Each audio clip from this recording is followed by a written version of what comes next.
Well, hey, Robert. Hey. Thanks for joining me, and this is like our inaugural podcast of what I'd like to call... What do you think of this name I'm thinking of? I'm thinking of the REKTless Roundtable. Granted, there's only two of us right now. You know what? I was going to call it the Gentlemanly Podcast, but I like your idea better. Yeah. Granted, there's only two of us, but I'm hoping we'll get Jeff and Mike on pretty soon afterwards, once they get into the idea of it. But mostly I had this... Well, it was mostly your idea to begin with. Was it? You were the one who was pushing for a podcast most of the time. Remember? Yeah. Well, you know, because Let's Play stuff only goes so far. Really passionate about it. I think the coolest because I don't know. I think the coolest guys out there, the guys doing the podcasts, and you know, even the Let's Play people. Everybody wants to know what they have to say about stuff. True. So everybody likes podcasts. Everybody likes, just hearing people talk about things. Well, hey, man, I spend 8 hours a day listening to podcasts all the time at work. Yeah, And it's like Joe Rogan said, and it hit me just like a few days ago. It's like, you know what you should do? You should always start a podcast. Just start it and go for it. Anyone can do it. Just do it, Yeah, well... And I also want to do this because I've had a problem. You've pointed out to me something when we're recording videos. I need to learn to speak up a bit more. Yeah. So I'm hoping this will teach me to, inflect better, is what I'm trying to say. No, yeah. But mostly, so this is just the experiment at the moment. We're just gonna shoot the shit and figure out where we want this to go. It's a little bit organized, but kind of disorganized at the same time. Just conversational. Yes. That's what we want to do. Well, and then also the thing about if you don't mind for just a second, go ahead. The thing about podcasting is if you're talking about stuff people want to hear, that's all you need. You're just talking about stuff that people are interested in hearing, or you're talking about something that and if you have interesting opinions on, because there's not really, I don't want to say this. Never mind. Well, what were you going to say? I was going to say that there's not really any talent involved in podcasting so much. I would disagree with that. Well, certainly. But some people make their lives out of podcasting. Yeah, but Joe Rogan, in general, the idea is you're just talking. True. And you got to be able to talk and continue to talk and have opinions on things and not stop talking. So, yeah, and that's a little bit difficult. I'm not saying that everybody who does podcasts is hacks. That's not what I'm trying to say. No, of course not. Just that, it's not the same as, in order to make a game interesting, you got to be good at playing games. You got to be witty and on the ball at all times. Right. Whereas with you can't really relax and collect your thoughts. With podcasting, it's just a conversation, but there's a microphone in the room.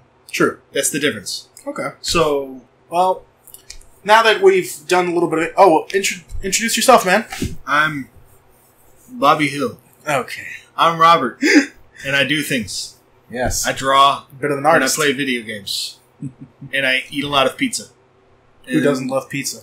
That's really about it. You were telling me earlier about these pens you've bought. I bought... okay. I am an artist.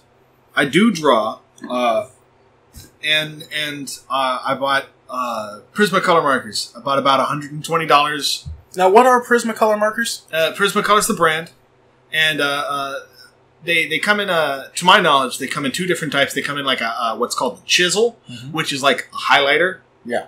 Like it's what the highlighter heads look like. Yeah, they're slanted, and they're called chisels. And then the other variety is the brush. And I got the brush types, and they're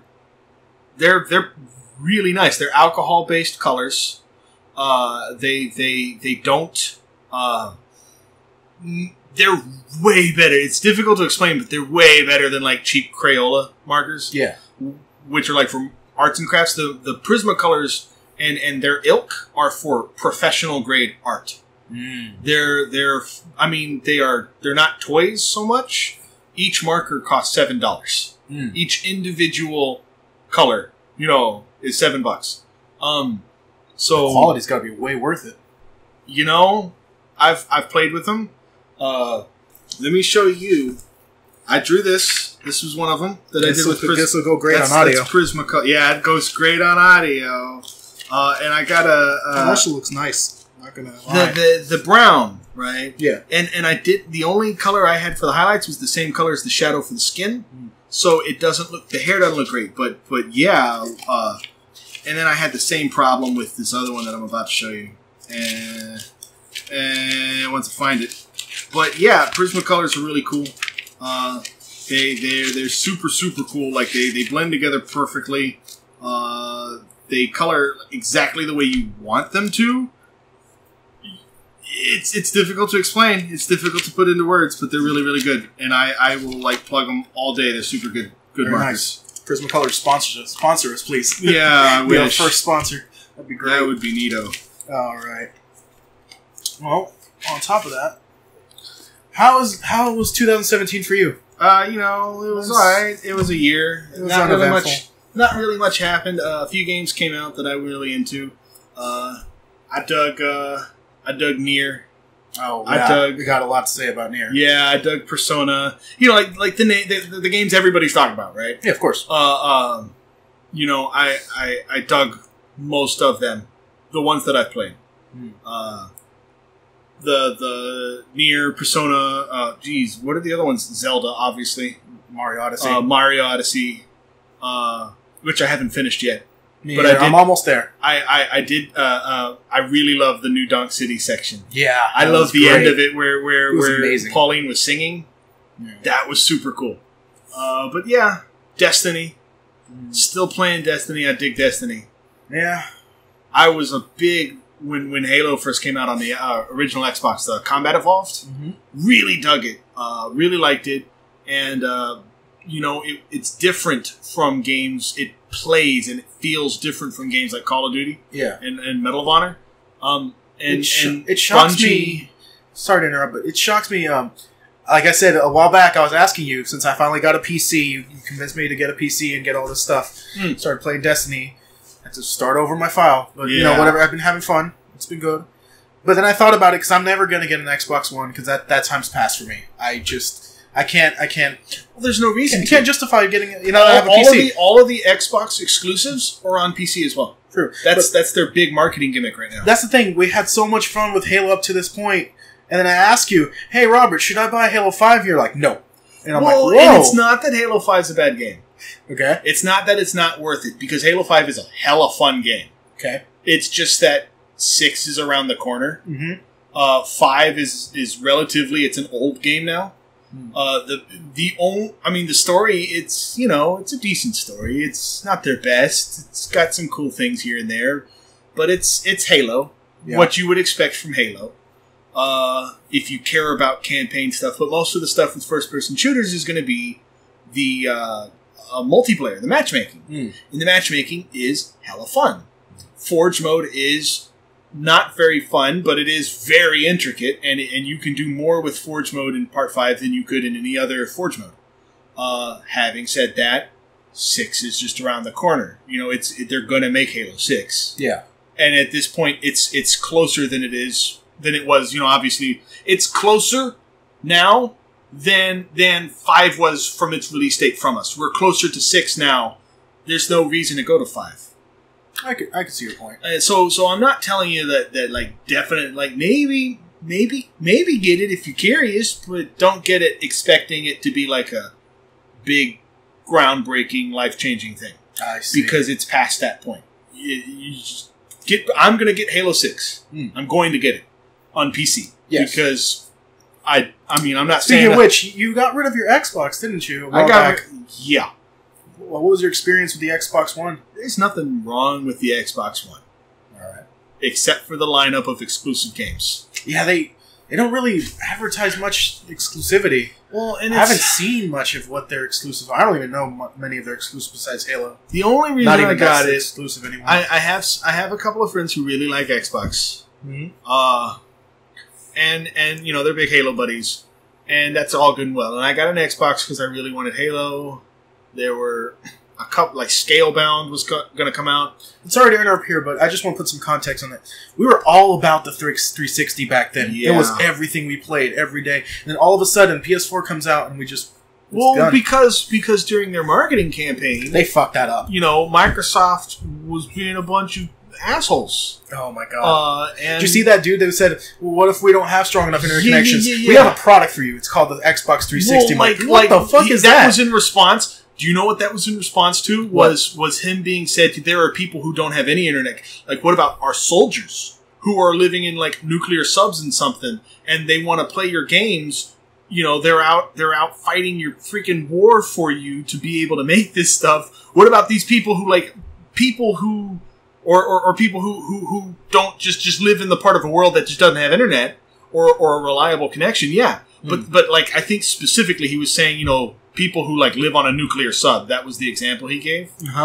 Soldiers. And that response was such a just let them buy the 360. And it's like, dude, instant loss of my purchase. And, you know, there's the always online thing that they were talking about. Man, they walked that back pretty fast. They walked that back fast. There was the lack of game sharing. Did you see that disc that they did for PS4? Here's how you share your game. And they just handed it to them. I'm like, wow. Well, there was a lot of problems with Xbox One and how Microsoft was marketing it. Now, granted, the machine itself is a good machine. Okay. You know, I'm not gonna knock it where it's not due.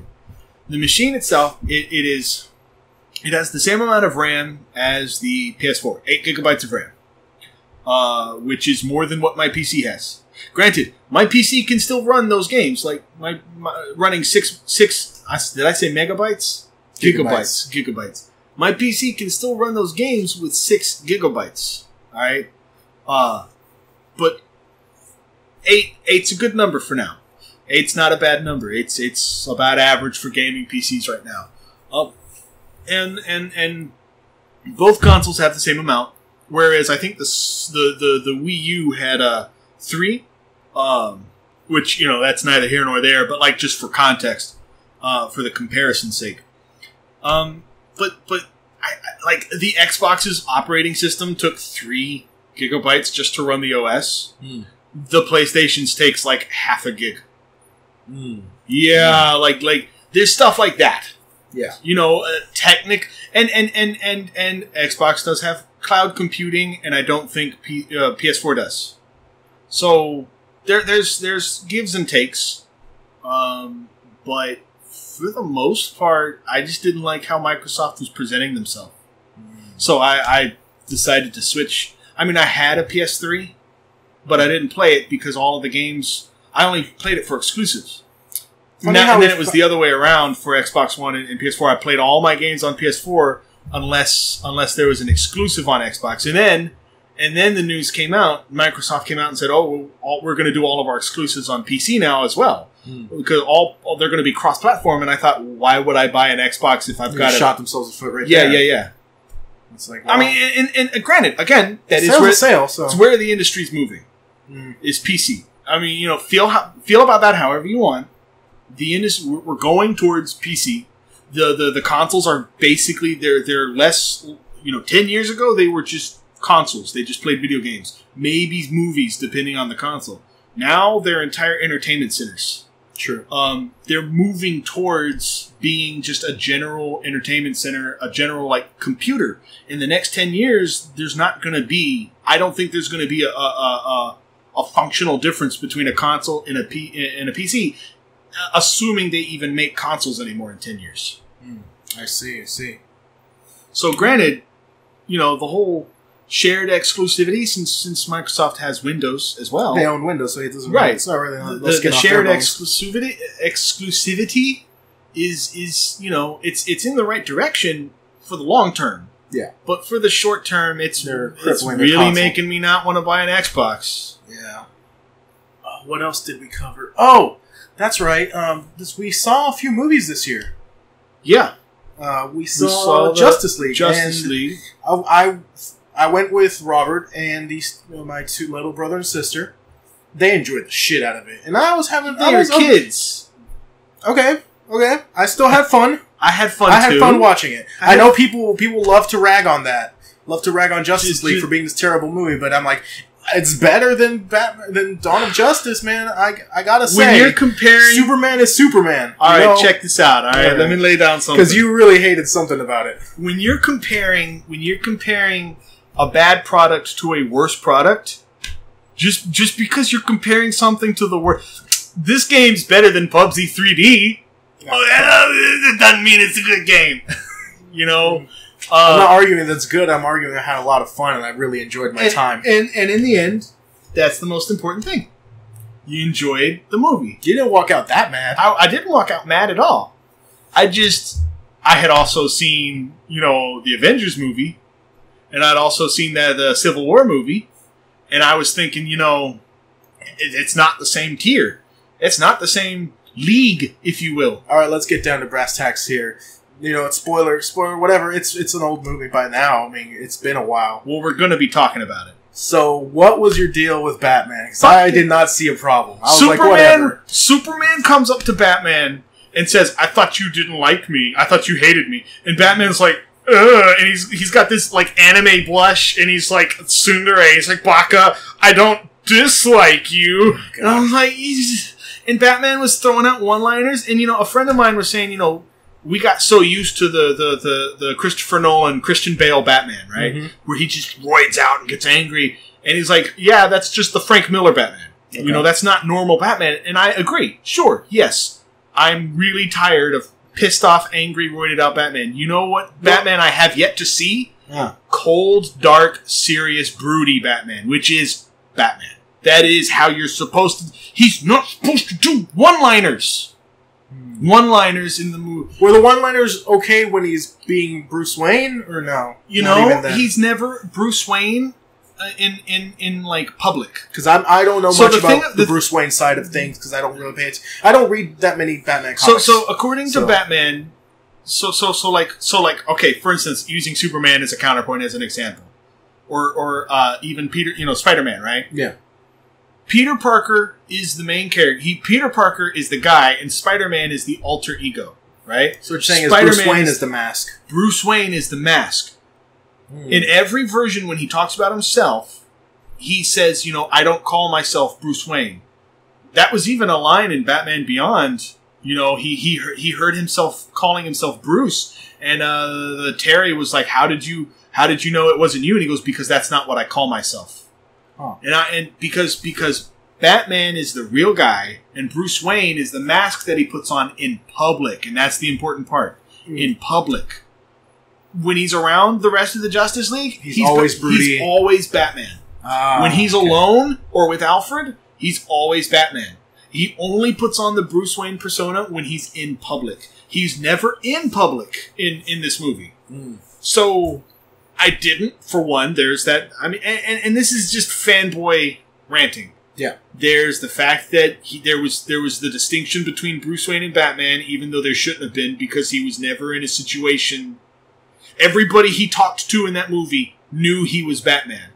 When he's talking to somebody who knows he's just going to be Batman. Even if he's not wearing the cowl, he's just going to be Batman. Yeah. For one. For two, on top of that, the one-liners.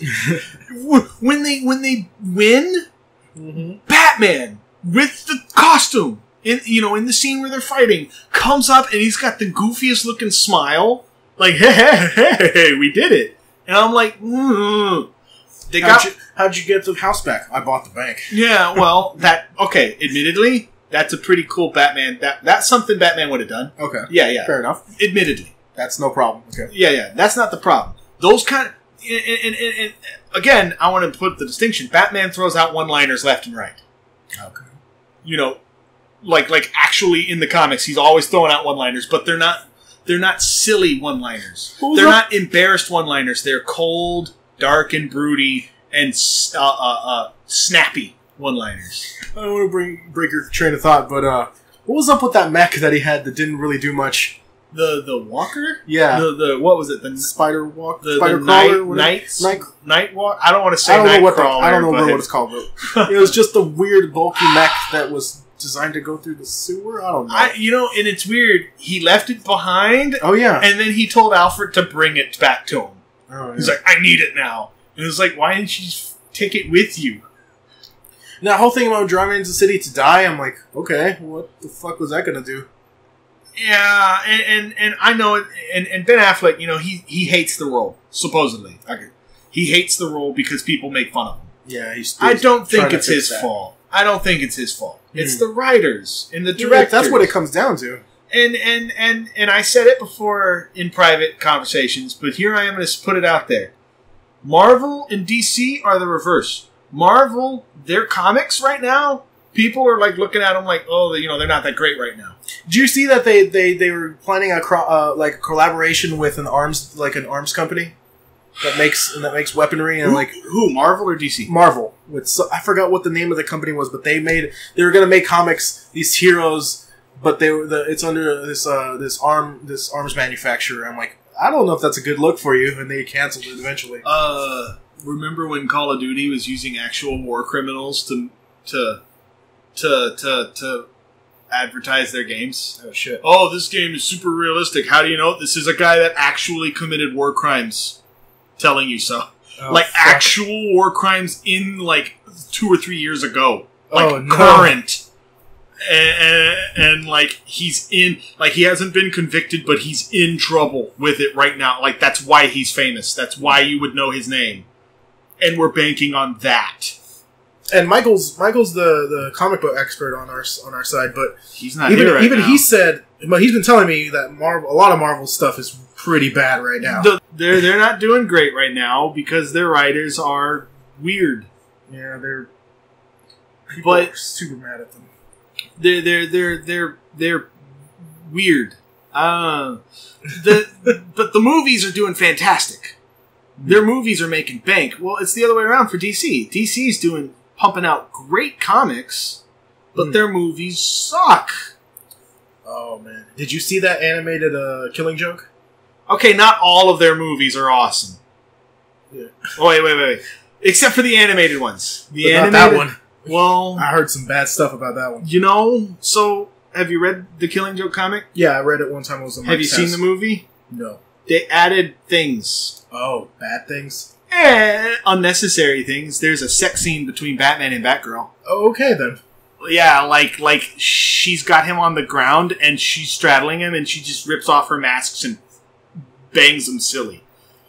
Like, and it's a point of. Does that add anything, or is that just there to be there? It adds like a throwaway line later because Batman's avoiding her after that. Like he just doesn't want to talk to her for a while about quote what happened. Okay. So like it adds a little bit of tension, but it's tension that doesn't need to be there. So the Killing Joke was admittedly a very short story. It was a single issue. Mm-hmm. It didn't really have enough content to last an entire movie. True. So yeah, they had to add stuff, but the stuff that they decided to add was really not good. Not awful, but unnecessary and didn't add anything, and it felt like, I mean, why was Batman screwing Barbara Gordon? We went on a tangent there, but getting back to Justice League. Well, besides Batman, what about the rest of them? What'd you think? Aquaman was fun. I don't know how, I haven't kept up with Aquaman That comics. scene with the lasso was pretty good. The scene with the lasso where he was sitting on the lasso, that was fun. Aquaman was fun. I feel like they got Wonder Woman down.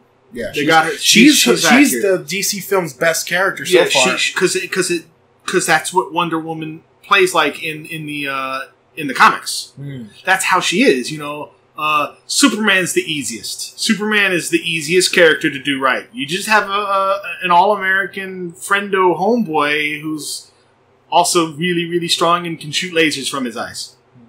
Captain America with lasers. I mean, Superman's the easiest one to write. I was smiling that whole time. That scene with him and the Flash at the end. Yeah, that was straight up Justice League. That, you know, and they had some cool nods. I dig it. Overall, I'd give it a 7. To be honest. What about you? Roundabouts, yeah. You know, I don't want to put a number on it because it has its peaks and valleys, but yeah, I'd say overall, I'd say a 6.5 or 7. Going from a 7 to another 7. How about that Star Wars?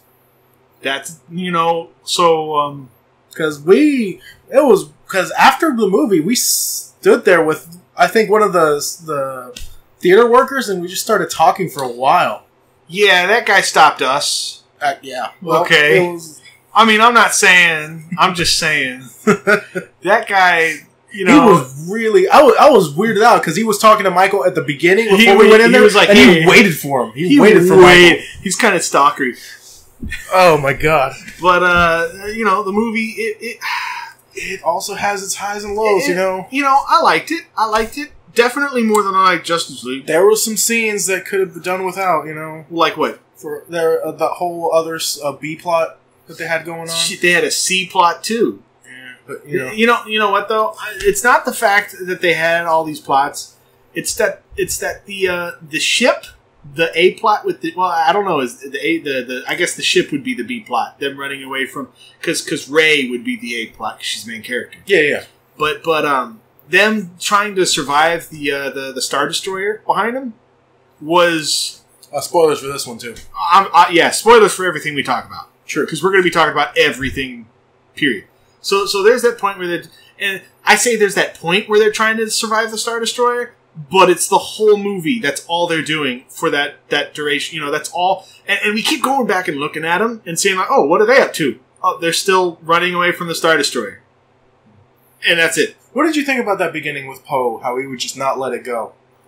Because you were pretty adamant. Like if they had told him something, it would have been fine. If they just let him in on everything. No, so I get it, right? You got a problem guy there who goes off and does, his own thing. And it is a very realistic reaction to not, in terms of like, how would this really work? Yes. The way she handled Poe, when she was like, I'm not telling you anything, get out of here, was a very realistic way to handle it. It was not a very fun to watch way to handle it, though. We didn't really get to see anything happen, and the film made her out to be incompetent. Until the very end, when it turned out, she knew she was doing all the time, but if she had just told the main character what she was doing, it felt like... It also kind of was a contrivance. It kind of set the C plot into motion, because they didn't tell him anything? I don't know. Yeah, with Finn and that lady, Finn and Rose. Gurley, yeah, and they which I loved her character. I don't know for all the people that complained about the prequels, didn't that whole section on that casino seem very prequel-ish to you? The problem with the prequels was the overuse of CGI and the overall cheesiness, where there didn't need to be any. Mm-hmm. I mean, it was marketability. Yeah, casino where they keep pumping coins into BB-8 wasn't. No, man. Jar Jar Binks was so that they could sell toys from Mattel. Who would buy a toy of that though? Little kids who were like, "Oh, it's the Star Wars character." Little kids who want to beg their mom for the entire set. Okay, those are the kids that are going to want, and that's the difference. That's the original trilogy was marketed towards teenagers in the 70s and the 80s. Towards the end, Yeah. Well, the audience grew up with it. Them Ewoks, but the original trilogy was about Luke Skywalker, who was a teenager, and it was marketed towards teenagers. It was a story of war and like the Jedi versus the Sith and all of that mumbo jumbo, and it did it really well. And there were really good twists and all of that. The episodes 1 through 3 were purely for the kids, marketability.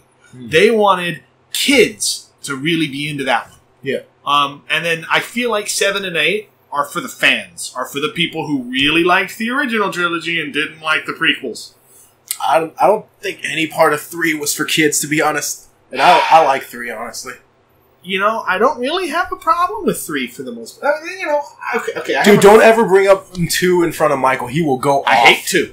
Oh, then you're in the same camp. He was 1 and 2. I don't like it. Words. I don't like either of them, but Michael goes off on 2. I'm like, oh shit, this thing hurts you, dude. Well, so episode 3 was actually where the "do not want" meme comes from. Yeah, that's remember that? Yeah. With the Chinese subtitles. No, do not want. Yeah. Oh, so no, episode 3 was not awful. It wasn't great. Yeah. But episode 1 and 2 were dog shit.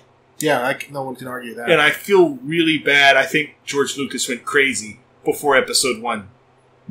That makes sense. Because those were his. Who did the I saw some footage of like the making of stuff, and I'm like, wow, they had nothing to work with here because it's all a stage with a bunch of blue screens. I'm like, all CG. I'm like, wow, they had nothing. all CG. Not good. It's the worst.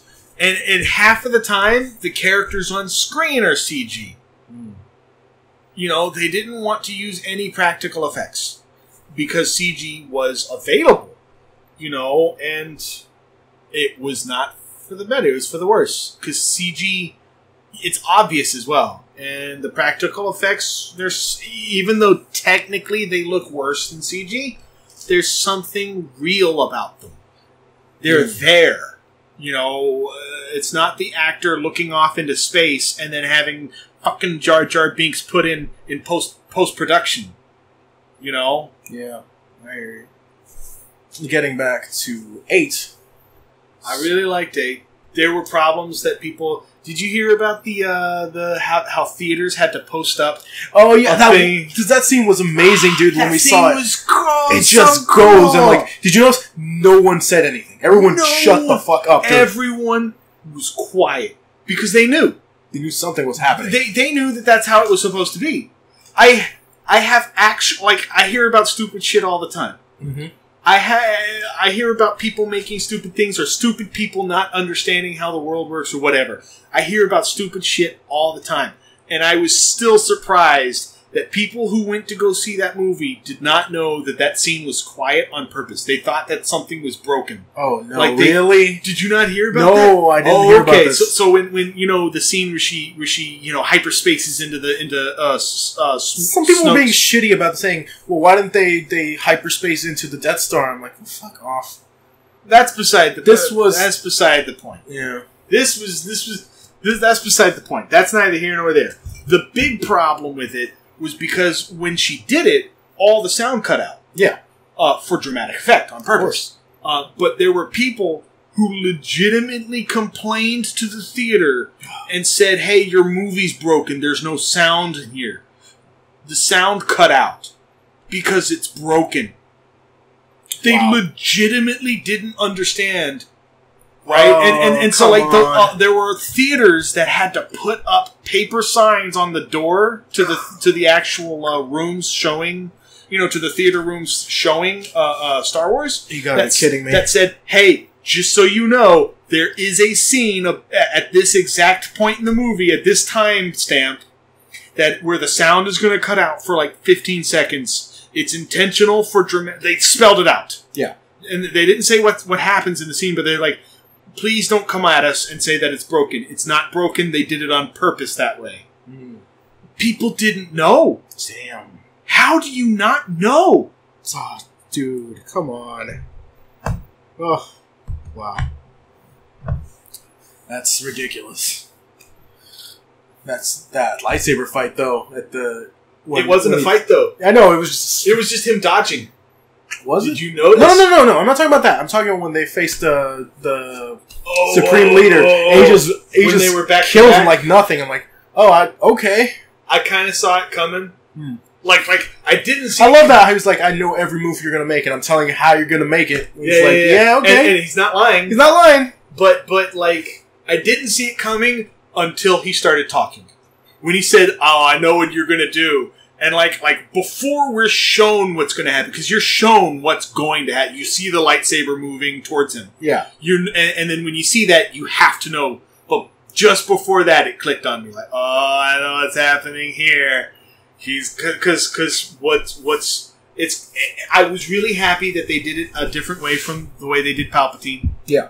I was really happy that I'm really happy that it's not just all the events. There are a lot of parallels with the original trilogy. Yeah. And I'm really happy that that's despite those parallels... People were worried it's going to be another Empire Strikes Back, well, but it's it doesn't look like it. No, it doesn't. It does, and it doesn't look like Part 9 is going to be another Return of the Jedi. Because that scene would have been from Return of the Jedi, if anything. And that's what I'm saying. Yeah. Despite all the parallels...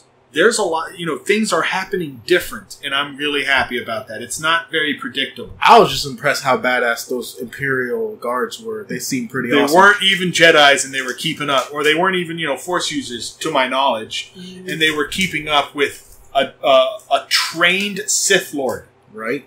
I could get if they were keeping up with Rey.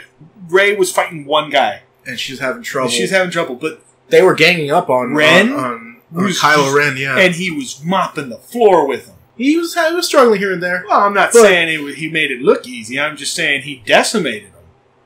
That shit was awesome. It was just the lightsaber just turns on, just kills that one dude like nothing. All right, so that's... Oh, but hang on. We got one more movie we had to cover. Thor.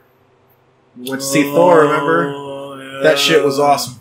That's what I'm talking about. The Marvel movies are doing really, really good right now. It's just weird. In general. They went for a comedy this time because I never much liked the Thor movies before. You know what, though? They're seeing how the reception that Guardian of the Galaxy is getting, and they're using that formula for everything, and it's working. True. You know, the stakes are still high, and they're still treated with the respect, you know, that a high stakes would be treated with, but there's levity and relatability because it's kind of funny as well. They're balancing it really well. There's not really much to say about Thor other than just that it's a good movie. But, I liked Hulk. Hulk, yeah, it was awesome. Yeah, he was fun. Oh, the character that the director played, the rock monster guy. Yeah, he was awesome. He was amazing. I can't remember what his name is, but he's an actual character. I can't remember. He was a character. Like he was in the comics. Like I think he even has his own comic. I don't remember what it's called though. Yeah, that was awesome. Oh, he's dead. And it's like, oh no, he's not dead. It's like he's carrying that dude's corpse. And like, oh no, wait, he's alive. Oh, he's alive after all. Hey, how's it going? Yeah, no, that guy was the best. Oh, it was great. Oh man, other than that, there's not really much to say about Thor. It's just a good movie. I loved it. Jeff Goldblum, though, he was awesome. Yeah. No, it would not be the same movie without him. And like, he was just doing him. Right? You know, they set him loose and said, do it. And he did it. And it was great. Yeah, I loved Jeff Goldblum in that movie. He was really good. So that covers what we've been doing up to 2017. Now, to get its format, let's cover a few topics some from 2017 and some stuff we're looking forward to. First thing I wanted to bring up to you, I don't know if you never played the first Battlefront, right? I never played any of the Battlefront games. Any of them, even the old ones. So even the old ones, I've never played. I played a little bit of the new Battlefront. Mm-hmm. I didn't like it. You didn't like it? I don't like it. I got it because Michael wanted to play it, and I'm like, oh, sure, do it. And I bought it for $70, and it's like, yeah, there wasn't much there. It was kind of barren. It's barren, yeah, unfortunately. And then, so, I was like, okay, well, maybe, alright, well, I had my fun. I wasn't going to buy the DLC, because fuck that. Well, and DICE are good developers. Like, I really like the Battlefield games. I just didn't like Battlefront. So, they come out with Battlefront 2. Topical. Yes. Well, that was a few months ago. Yeah, but it's still being talked about. Yeah, tell me about it. And they fixed the one thing that I didn't like about the first one is that they added a campaign. Really? Whatever better or worse that is. So is it like an actual story campaign, or is it just versus bots? You play as one of the stormtroopers on the ground on Endor when they blow up the Death Star. And go on her story after that. Ah, is that the lady who's in the commercials? Yeah, that lady. I see. And, okay, I'm like, oh, this might be cool. And then all the stuff started... When the beta came out, that's when all the trouble started. Because if you didn't play the first one you had these star cards that you used. They gave you your loadouts, your weapons, everything, your powers. They changed that so you have to get them with either credits to open these blind boxes that have 3 to 5 of them. So loot boxes. Loot boxes, exactly, loot boxes. But the thing was... Some of the things were really unbalanced. Like, there was specifically one for Boba Fett, if I remember correctly, that either he becomes invincible for a certain amount of time in the air, or something like that, and you can upgrade it. So, you could either grind it out, or pay money to be better. So, it's straight up pay to win the whole time. Yeah. Straight up pay to win. People don't like that.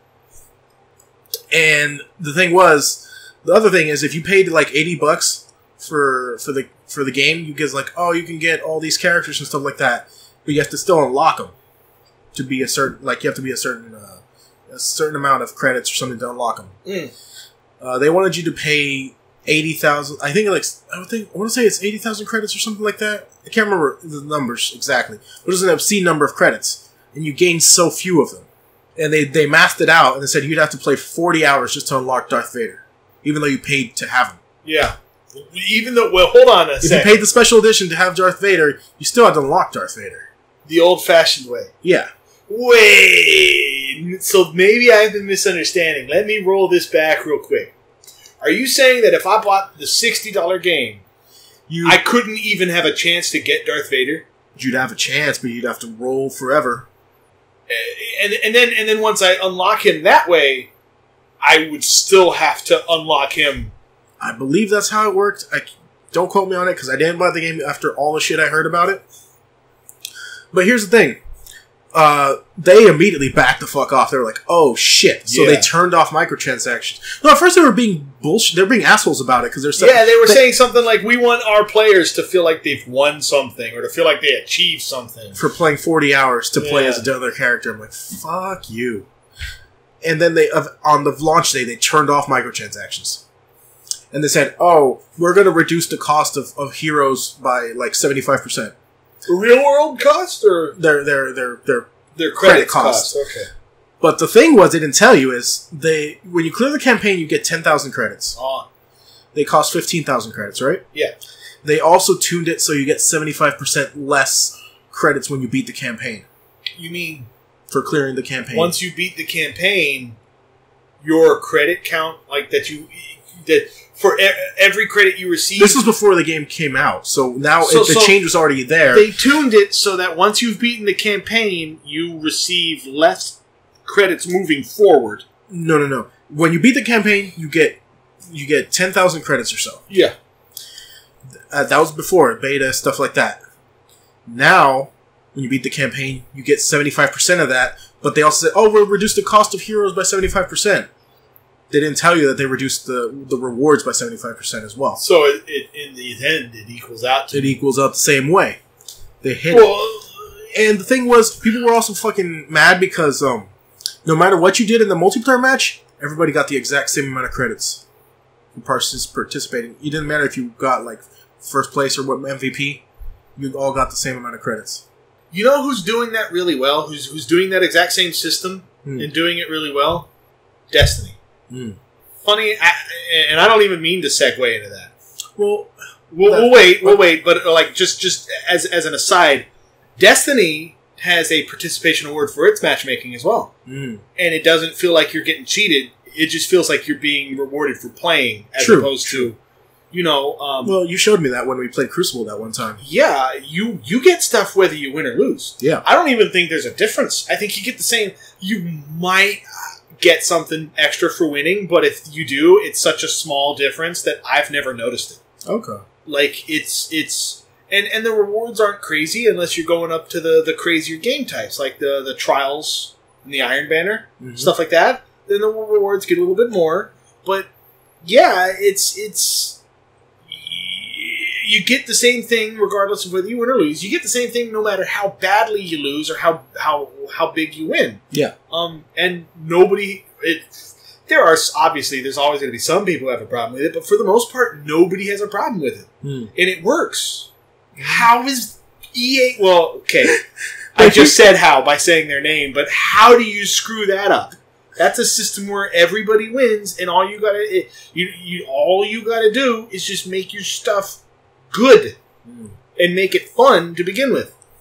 Here's the thing too: it's not bad enough if it was the loot boxes, but also once you get those star cards from the loot boxes, which is bullshit, you also have to power them up with credits, which you have to earn, which you earn at such a slow rate.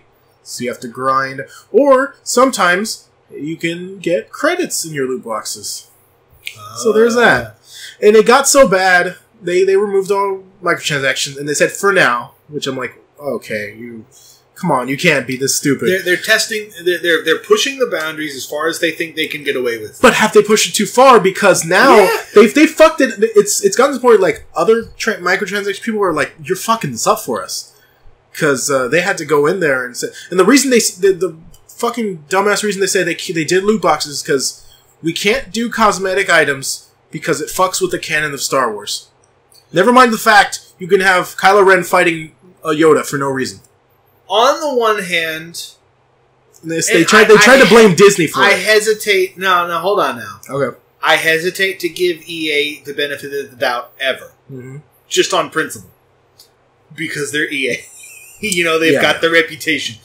They've been trying to turn it around, but obviously they've been not doing a good job. They've still been doing the same stuff that people are getting pissed at them for.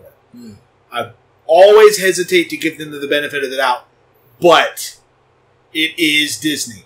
And Disney is super tight with how they're willing to, what they're willing to allow happen. Okay. It's one of the problems that Square is facing with Kingdom Hearts. Disney is very strict about how you can use their properties, and I buy it. I believe it. Okay. I believe that. I believe that, but that doesn't excuse the rest of the bullshit. It's gotten so bad that I don't even think this was going to happen, but it's gotten to the point they're thinking about regulating it as gambling. The loot boxes. Different countries in Europe are talking about it. Hawaii is trying to get it banned. Hawaii, too. They're trying to classify it as gambling. They call it a Star Wars casino. For trying to lure children. I'm like, oh, shit. So they're kind of they're fucking with other people's business, because a lot of people depend on that loot box system.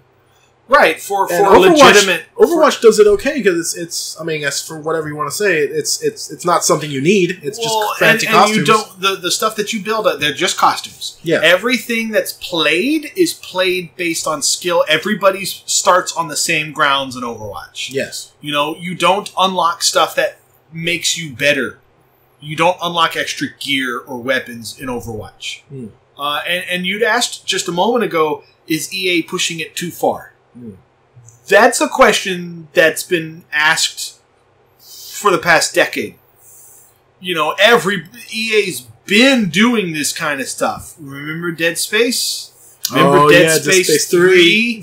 What was it? Like weapons or parts for weapons? All of it. Damn. You could get entire golden weapons. Granted, okay, I'll admit, I bought the golden line gun. Okay. Because I love the line gun and it's gold and it's sexy. You don't have to justify anything to me.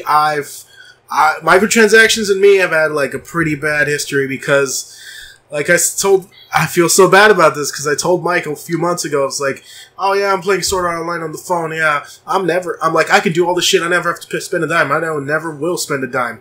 Cut to like a few months later. Hey man, I spent $40 to get all this shit. And I'm like, oh fuck, dude.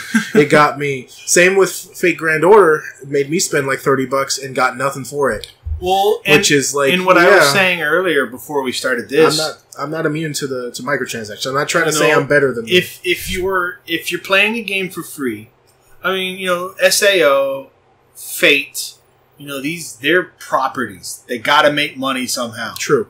And when you do, why use a license if you're not going to make money on it? Right. And the way I see it, all right, if you're going to release it free to play, and if you're doing it right, all right, you got to do it right.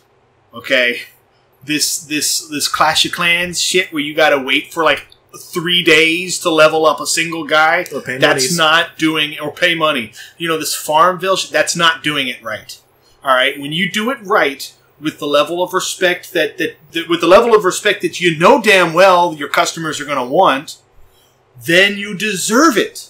You got to make money, and if you treat your customers right with the free content, I see zero problem in paying. I actually think that you're better off paying a little bit and supporting the. For one, there's the moral thing. You're supporting this thing that you like. There's the morality of it. But even that aside, you shouldn't feel bad for paying a few bucks for a game that's otherwise free if you enjoy it. When in all reality, 15, 20, 10, just a few years ago, before the free-to-play thing started, you would have been playing the same game and having paid $20 or $30 for it. True. But here's the thing where it gets iffy to me is that, remember back in the day, like a lot of MMOs, PC MMOs, they used to have that thing, oh, you want this awesome weapon? You can just buy it. You can buy it. And then you bought the weapon, you got the weapon. But here, spend this currency and roll the dice. That's what I kind of don't like. If say SAO just said, "Oh, you want this character? Buy it from us for like $5." I'm like, okay, I'll do that. But then they make you like, no, roll the dice, see if you get it. And if you don't get it, hey, you can try again. And that's where it's a little iffy for me, because it's like I've realized that about myself now. I have an addictive personality now. Yeah, I've had it. I just didn't notice until these mobile games, and now that's where EA is kind of fucking with people because people didn't give a shit when it was like, oh, that's mobile game. That's mobile game shit. What that's how they make their money. Whatever. Fuck them. Right.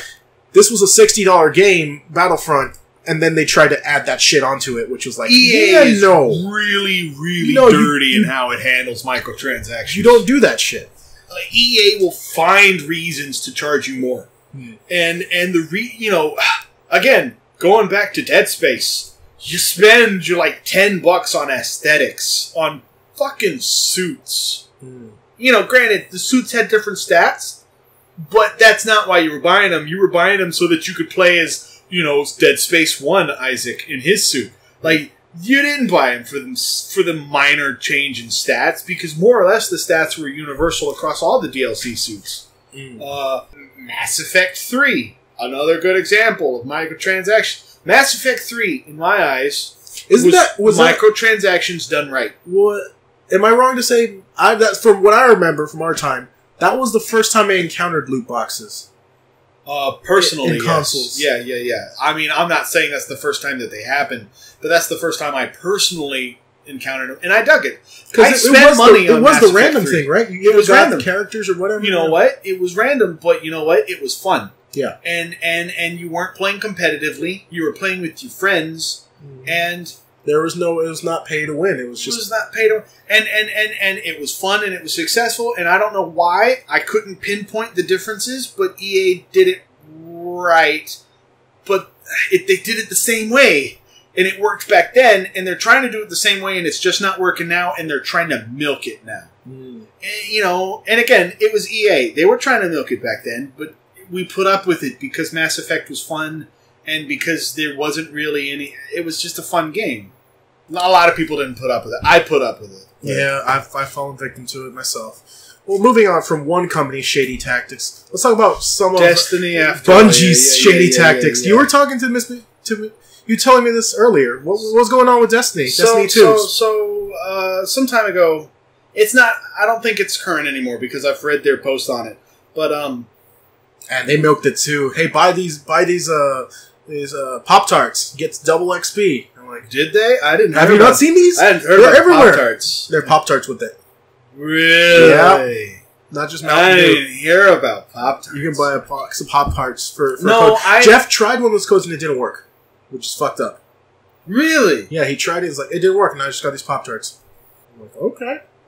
Well, so when Battlefield... Going back to EA for just a second. Okay. When Battlefield 3 and Battlefield 4 were making the rounds, they had their thing with Doritos and Mountain Dew. People would go into the stores and find the codes and write them down and take the written down codes home and do them there.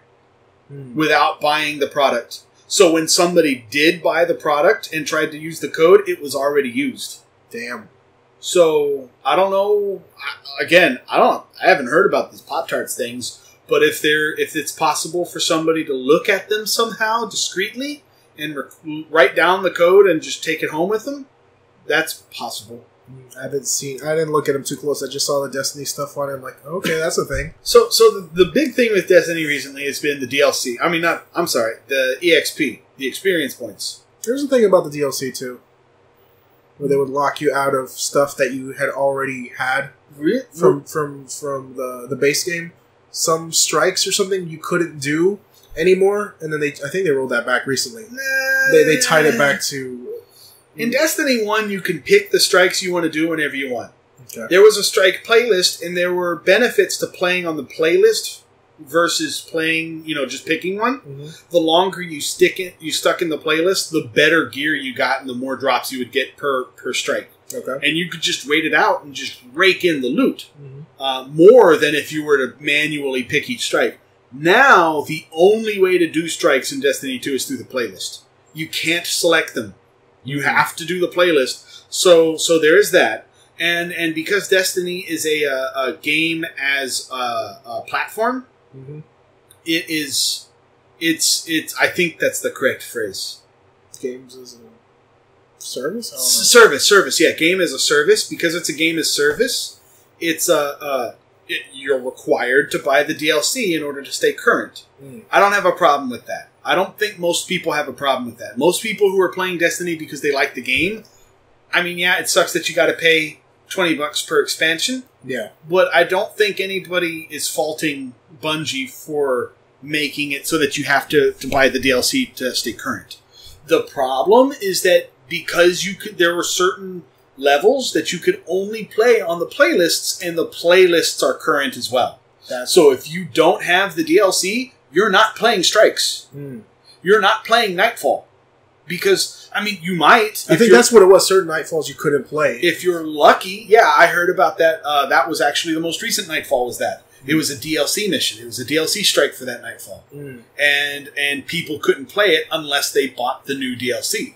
But they could play it before. No. There were certain strikes that they could play before that they couldn't play anymore. I hadn't heard about that. That's what it was. That certain things they could do before without buying DLC. Now that the DLC came out, they couldn't do it anymore. Well, I know for sure. So typically they'll have like what's generally called like a legacy playlist for people who don't have the DLC. Okay. Yeah, it is exactly as it sounds. It's for people who don't have, who don't want to spend money on the DLC. They're not going to get all the cool swag that you get from playing the new stuff, but they can do something, right? Yeah. And I think what happened was that those legacy playlists probably incorporated DLC stuff, and people couldn't play them.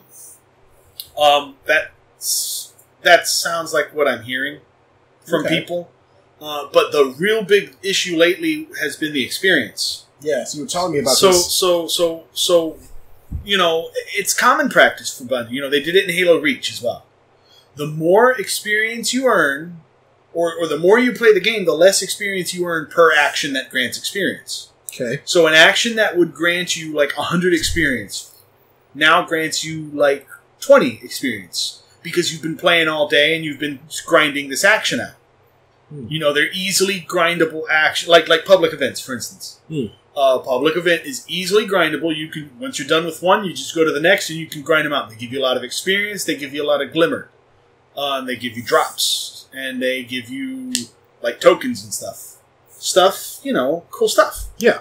And the more you sit there grinding out public events, the less you're going to get. That's not the problem. The problem is when you look at the number that shows up, what you're getting, it's the same number as what it's not a lower number.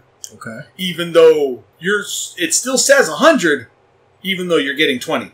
Oh. The number that shows up is not the number. It's not what you're actually getting.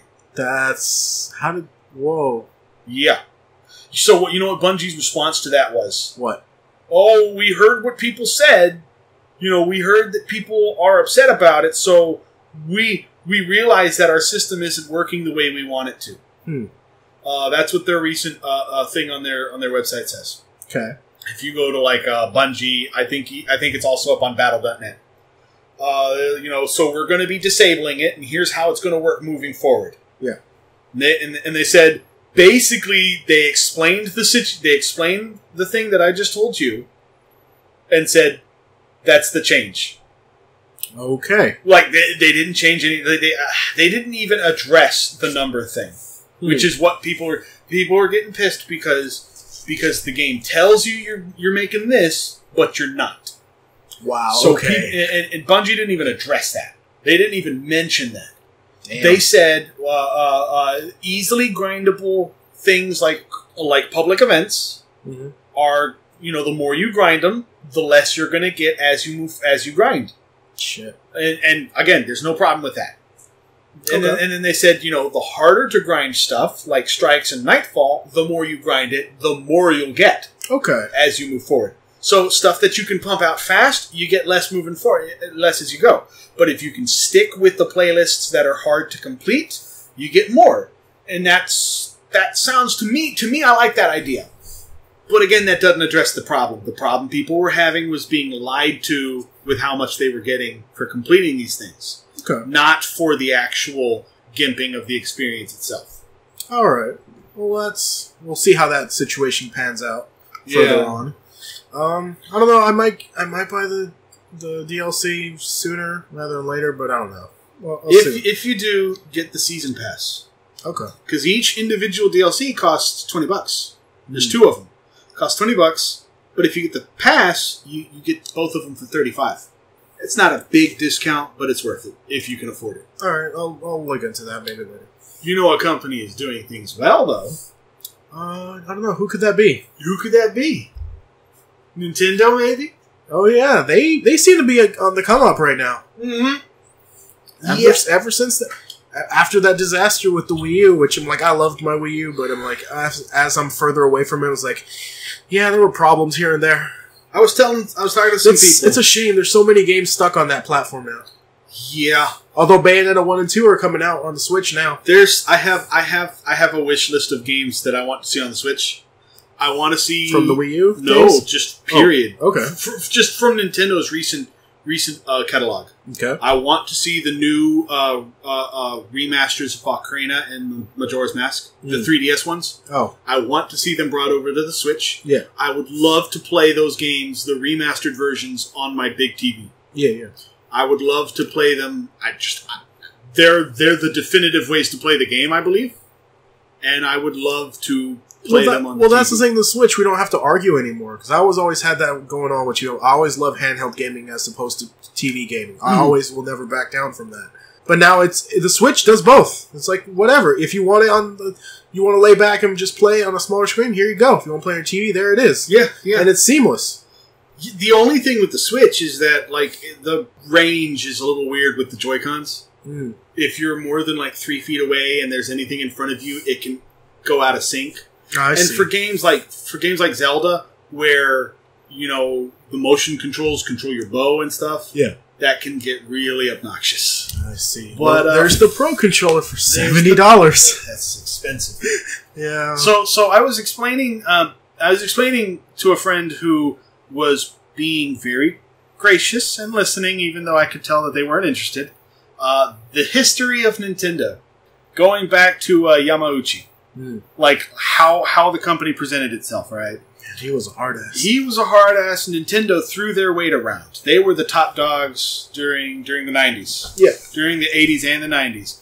And then Iwata took over, and he's like, we're everybody's friend. He showed up on the Nintendo Direct and he did his thing, his gesture thing that he did. Which is a shame. A lot of people had it out for him, though. It's like, that was unfortunate because he was there during those times when... He was. And it was unfortunate because he was in the shit back in the day. He did programming Earthbound and stuff like that. Pokemon Gold and Silver would not have had Kanto in it if he hadn't developed the compression method that allowed them to fit all of that stuff on a Game Boy. That was him who did that. He wasn't just some corporate boss. He was in the shit. Mm-hmm. And he knew what he was doing. He was in the shit doing the actual programming. And then when he took over as the president, he was doing the corporate stuff and he was doing PR. He was also doing the Nintendo Directs and he did not have to do that, but he did it anyway. He didn't have to. But you know what? He was charming as fuck. He was super charming, and he endeared himself to everybody. Everybody, whether you like Nintendo or not, which, if you don't, you're wrong. But whether you like Nintendo or not, you love Iwata. Iwata was the best. And he made a big splash, You know what he did wrong, though? What's that? He was resistant to change. That's true. The Iwata era Nintendo did not change at all. That's the reason I believe that the Wii U failed. They were trying to write off the Wii because they didn't, write off the coattails of the Wii because they didn't want to change. They didn't want to accept the online. You talk about Nintendo 5 or 10 years ago. Talk about online play. Friend codes, man. Friend codes. Just a decent net code to begin with. They're still slow. No voice chat still. Yeah, I'm not saying that they're perfect, but compared, and I hate to say it because I love Iwata, but compared to Iwata era, Nintendo, they're coming up. They're doing better. And the president he's not even present. He's not present right now. Tatsumi Kimishima, I haven't seen that dude in forever. He's not there. He's not very public. That's the new president, right? Yeah, they was kind of an emergency. They had to put him in there. They had to put, but he steps back. He's not up front and center like Iwata was. But you know what though? Cell phone games. Universal Studios, Nintendo World. That's true. You know, anime. Did you hear about the rumors about the new Illumination was going to make a Mario movie? Yeah. The Super Mario movie. I don't know how to feel about that. Illumination made the Minions, but whatever. You know what? If it worked, the Minions. Yeah, okay. As jaded, pissed off grown-ups, we don't like the Minions because we see them everywhere and we're tired of them. But Mario's whimsical and it kind of goes with that. We see them everywhere. True. They're everywhere.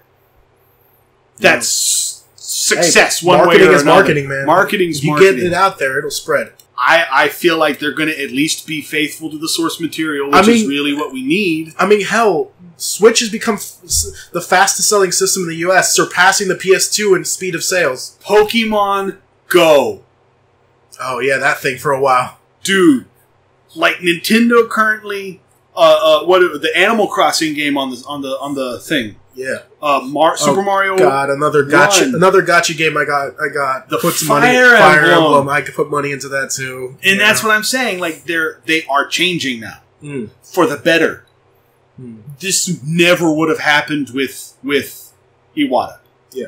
And that's a shame because I want to sing Iwata's praises all day. But oh man, there were things that I'm happy that are being changed.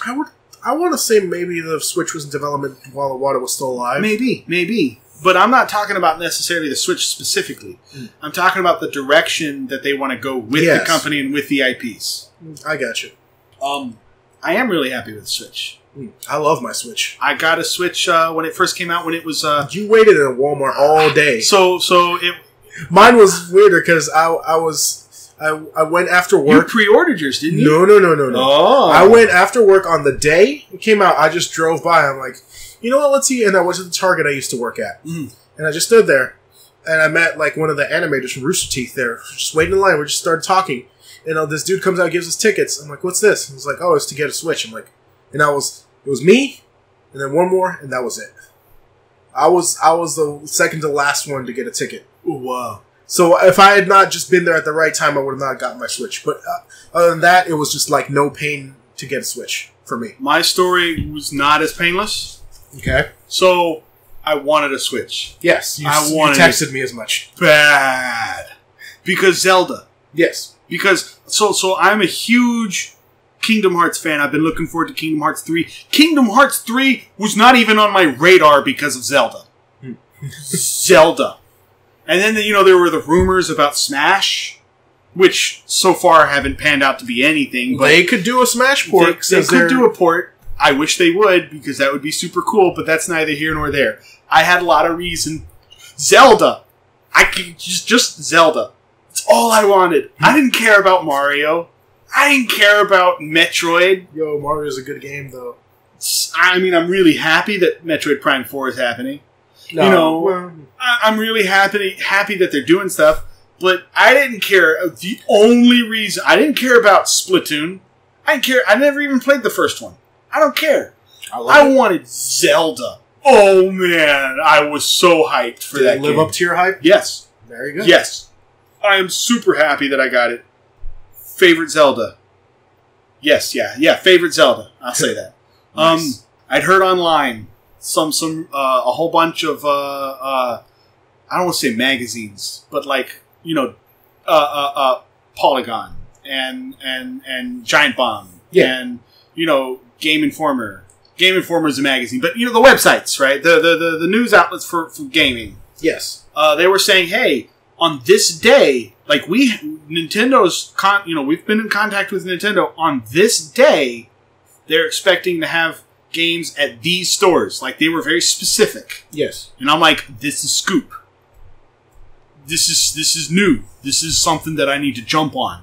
And then I thought, how many people are going to be seeing this? Because these are the major outlets for gaming news. Everybody who's following gaming is going to see it. Everybody who wants a Switch is going to see it. Yeah. Right? So, I stopped at a GameStop. A long line of like 50 people. There were 10 Switches. Oh, fuck that. I went to another GameStop. Same thing. I went to like 6 GameStops across town. Jesus. Like, I was in South Austin. I was in North Austin. I went to a different town. I went to Georgetown, I think it was. Oh, man. To try and get one of these things, and I couldn't find one. because they were all sold out, right? Yeah. And then I'd heard, while I was about to walk out of the GameStop, I heard one guy mention to his buddy, "Hey, I heard Walmart down the road is going to get one in South Park Meadows." Damn. So I went over there. They're like, "Yeah, they're going to be getting a shipment, and nobody knows about it. Let's jump on that." And so, me being the sleazeball I am, immediately went to it so I could try and beat them to it. Because who knows, a shipment could mean anything. Yeah. I got there, I was the first person there, right? Yeah. I had school that day. I had college classes. You told me. I had classes that day. A class that I was failing. A class that I really needed to go to try and make up my grade.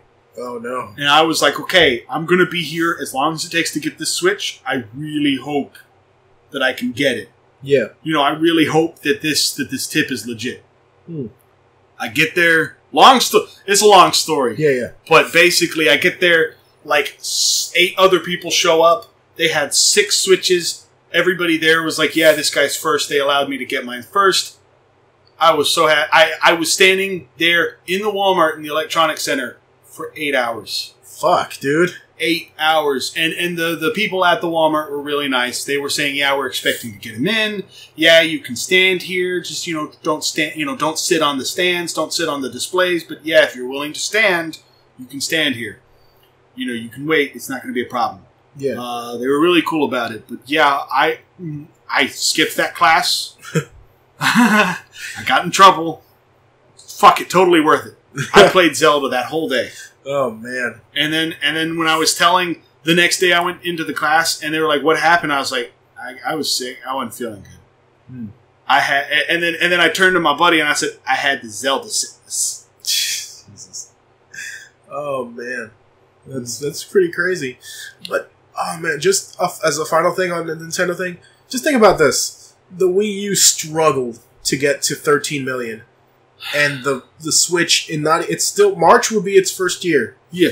And it's already sold over I think 11 million. Yeah.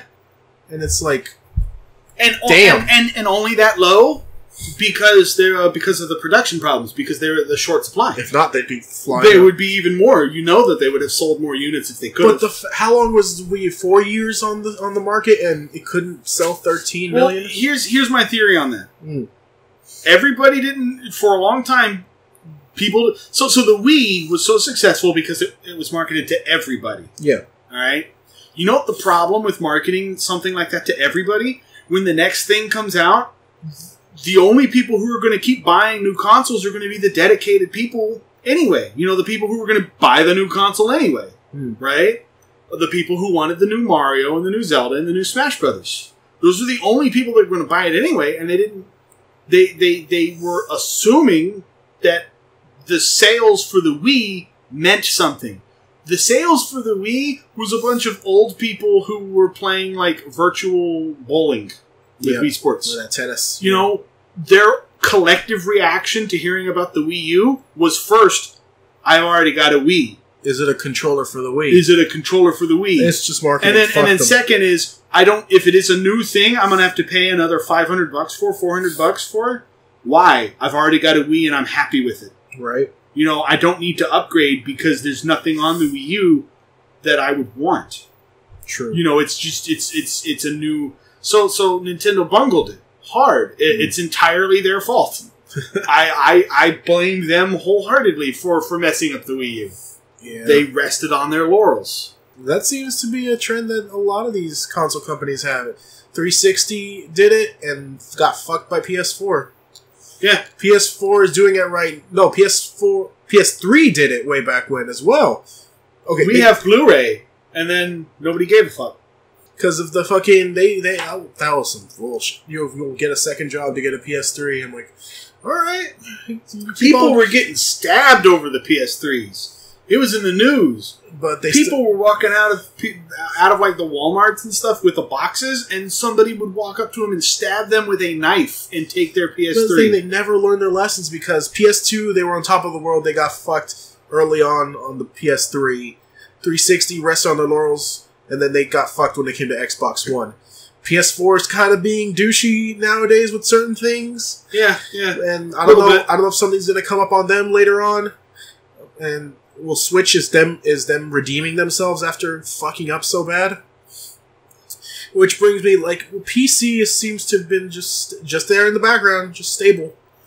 Because PC's always just been PC. It's just been there. Because you don't buy... Consoles have these sort of egos between them, these corporations. Because they're each generation is a new chance to start over, and it's a new chance to show how good they've gotten. Show how good you've gotten and how much better you are. And PC gamers, you just buy a new graphics card and you're done. Buy a new processor and a little bit more RAM. It's the same machine that you've always had, just with a bigger part now. It's so weird that I got a capable machine just by buying a graphics card and slapping it into this school computer I got for free, and somehow I've got a capable PC now. Yeah. More or less, I mean. But the way it is like, the way things are, you keep saying everything's just going to go to PC eventually. You know? And I'm not trying to sound like a PC elitist. Because whatever platform you game on is up to you. But I think Switch is the way to do it, where it's like you can keep consoles alive and handhelds alive if you do this, because PC can't do that. PC can't do that. I mean, unless you get them that powerful, and that small, where you can just carry your PC with you everywhere. Which there are PCs that you can carry with you like that, but none of them are strong enough to play games. Yes, they're not the powerhouses. Or if that they are, to be. They're pretty expensive. Mega expensive. Alienwares, though, man. Damn. Never buy a pre-made PC game. Yeah, like you've said as much PC. A lot. Build your own. It's not as expensive as it sounds. But I honestly still think that console gaming will exist either as a hybrid form, or it'll keep on some way. Maybe it'll be PC with a brand on it. Well, here's why I think console gaming is going to move to PC. 10 years ago, with the PS2, we were getting really happy about the DVDs, about being able to watch movies and stuff, using our video game systems as an entertainment center. Nowadays, they're entertainment hubs. You could watch Netflix, you could watch Hulu, Crunchyroll. You could just pop in a Blu-ray or a DVD on either the Xbox or PS4 and watch yourself a movie. You can go to YouTube. It used to be on 360, there was even a Facebook and Twitter app. Oh yeah, you're right. There was everything. They were hubs. And that's really all a PC is just a hub to do everything. Gaming is just one aspect of a PC. That is the direction that the big consoles, the PlayStation and the Xbox, that is the direction they're moving towards.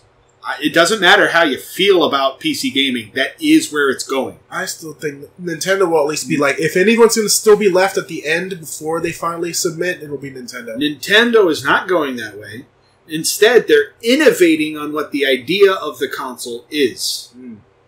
And for all of their resistance to change, for all of their resistance to give up on the hardware market and to give up on doing their own thing, for all of their resistance to change what they are, making that sort of an innovation that the Switch is as a portable console that has its own TV screen built in, that kind of a thing is the way to do it. If you're not going to change, if you're going to insist on being different from these other guys, be different in a way that sells, in a way that people want, and in a way that matters. Do you think Nintendo's that's gonna be their little way of being PC? Like, the Switch is the final design, and they're just gonna keep powering it up as their generations?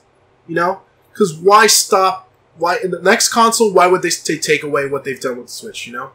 Wouldn't they just make it more powerful and just go from there? Well, and that's the thing that it really comes down to. If PlayStation and Xbox really do converge with the PC market in 10 years or so, Nintendo's going to have to answer the question of why bother? Why bother buying the next Nintendo when all other games are on PC? Why bother? Why bother buying a dedicated system when that's just not how it works anymore? Yeah. Nintendo, they're going to have to continue to innovate. They're going to have to continue to keep it interesting. I don't think that they're going to be able to because that's the problem that they had with the Wii U. They tried to keep, granted, there were obvious differences, instead of motion like the Wii remote, you had the gamepad, right? Yeah. But effectively, it was the Wii number 2. Mm. It was the next Wii, and that's how they marketed it. That's why they called it the Wii U. Yeah. It was the next Wii. And it was that failure to really innovate in a meaningful way. Yeah, they had the touchscreen, they had the gamepad. What did it do? No developers cared about it. Gamers didn't care about it. You couldn't take it with you. You couldn't take it with you.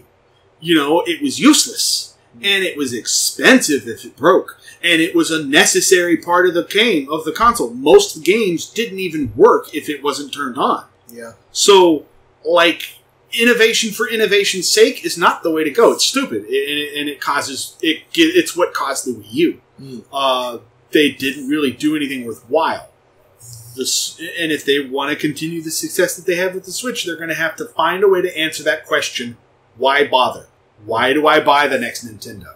Because I've already got a Switch. I already had a Wii. Why bother? I see. The thing I can say about the Switch is the way to keep their handheld alive, because over the years, the handheld has been answered by the phone. Yeah. So many... I mean, say what you will about phones. I mean, Japan's moved entirely over to the phone. That's weird, yeah. You don't see handheld gaming Five years ago, it was all handheld. Yeah. Now it's just phone. No consoles, no handhelds, just phone. Yeah. Well, I will say, there are games that are worthwhile on the phone. I'm not going to lie and say that all of them are trash. It's I mean, that's my perspective. That was what I thought before. But then there's a few games that came out that I still play every day. I want to say in Fate Go, I've done like 40 or 50 hours, and that's a phone game. Before I lost my data, same thing. Fate Go, every day. Yeah. At least an hour a day, at least. Exactly. Puzzles and Dragons, every day. That's a good one. So yeah, that's just how it is, and it's like Switch is fighting on both fronts. Like handhelds were becoming irrelevant because of phones, but now, well, you don't have to pay attention to the handheld aspect of it if you don't want to. Mm-hmm. You just use it as a console. And it's like, what can you do on this console that you can't do on a PC? Well, you can take it with you. Yeah, and that's really their biggest selling point now. They're going to have to come up with other... Because that's not going to be how it always is, especially with the... Phones is another thing that's getting closer and closer to PC. True that. Phones right now are just pocket computers. They're just not running Windows unless you're running a Windows phone. And even then... Could you imagine being back in those days with the Apple IIs and shit and then telling them, hey, I got this. What about that? Like, blown their fucking mind. Man, no. Remember when a hard drive was 20 megabytes? And that was considered a lot. Oh my god. It's progress, man.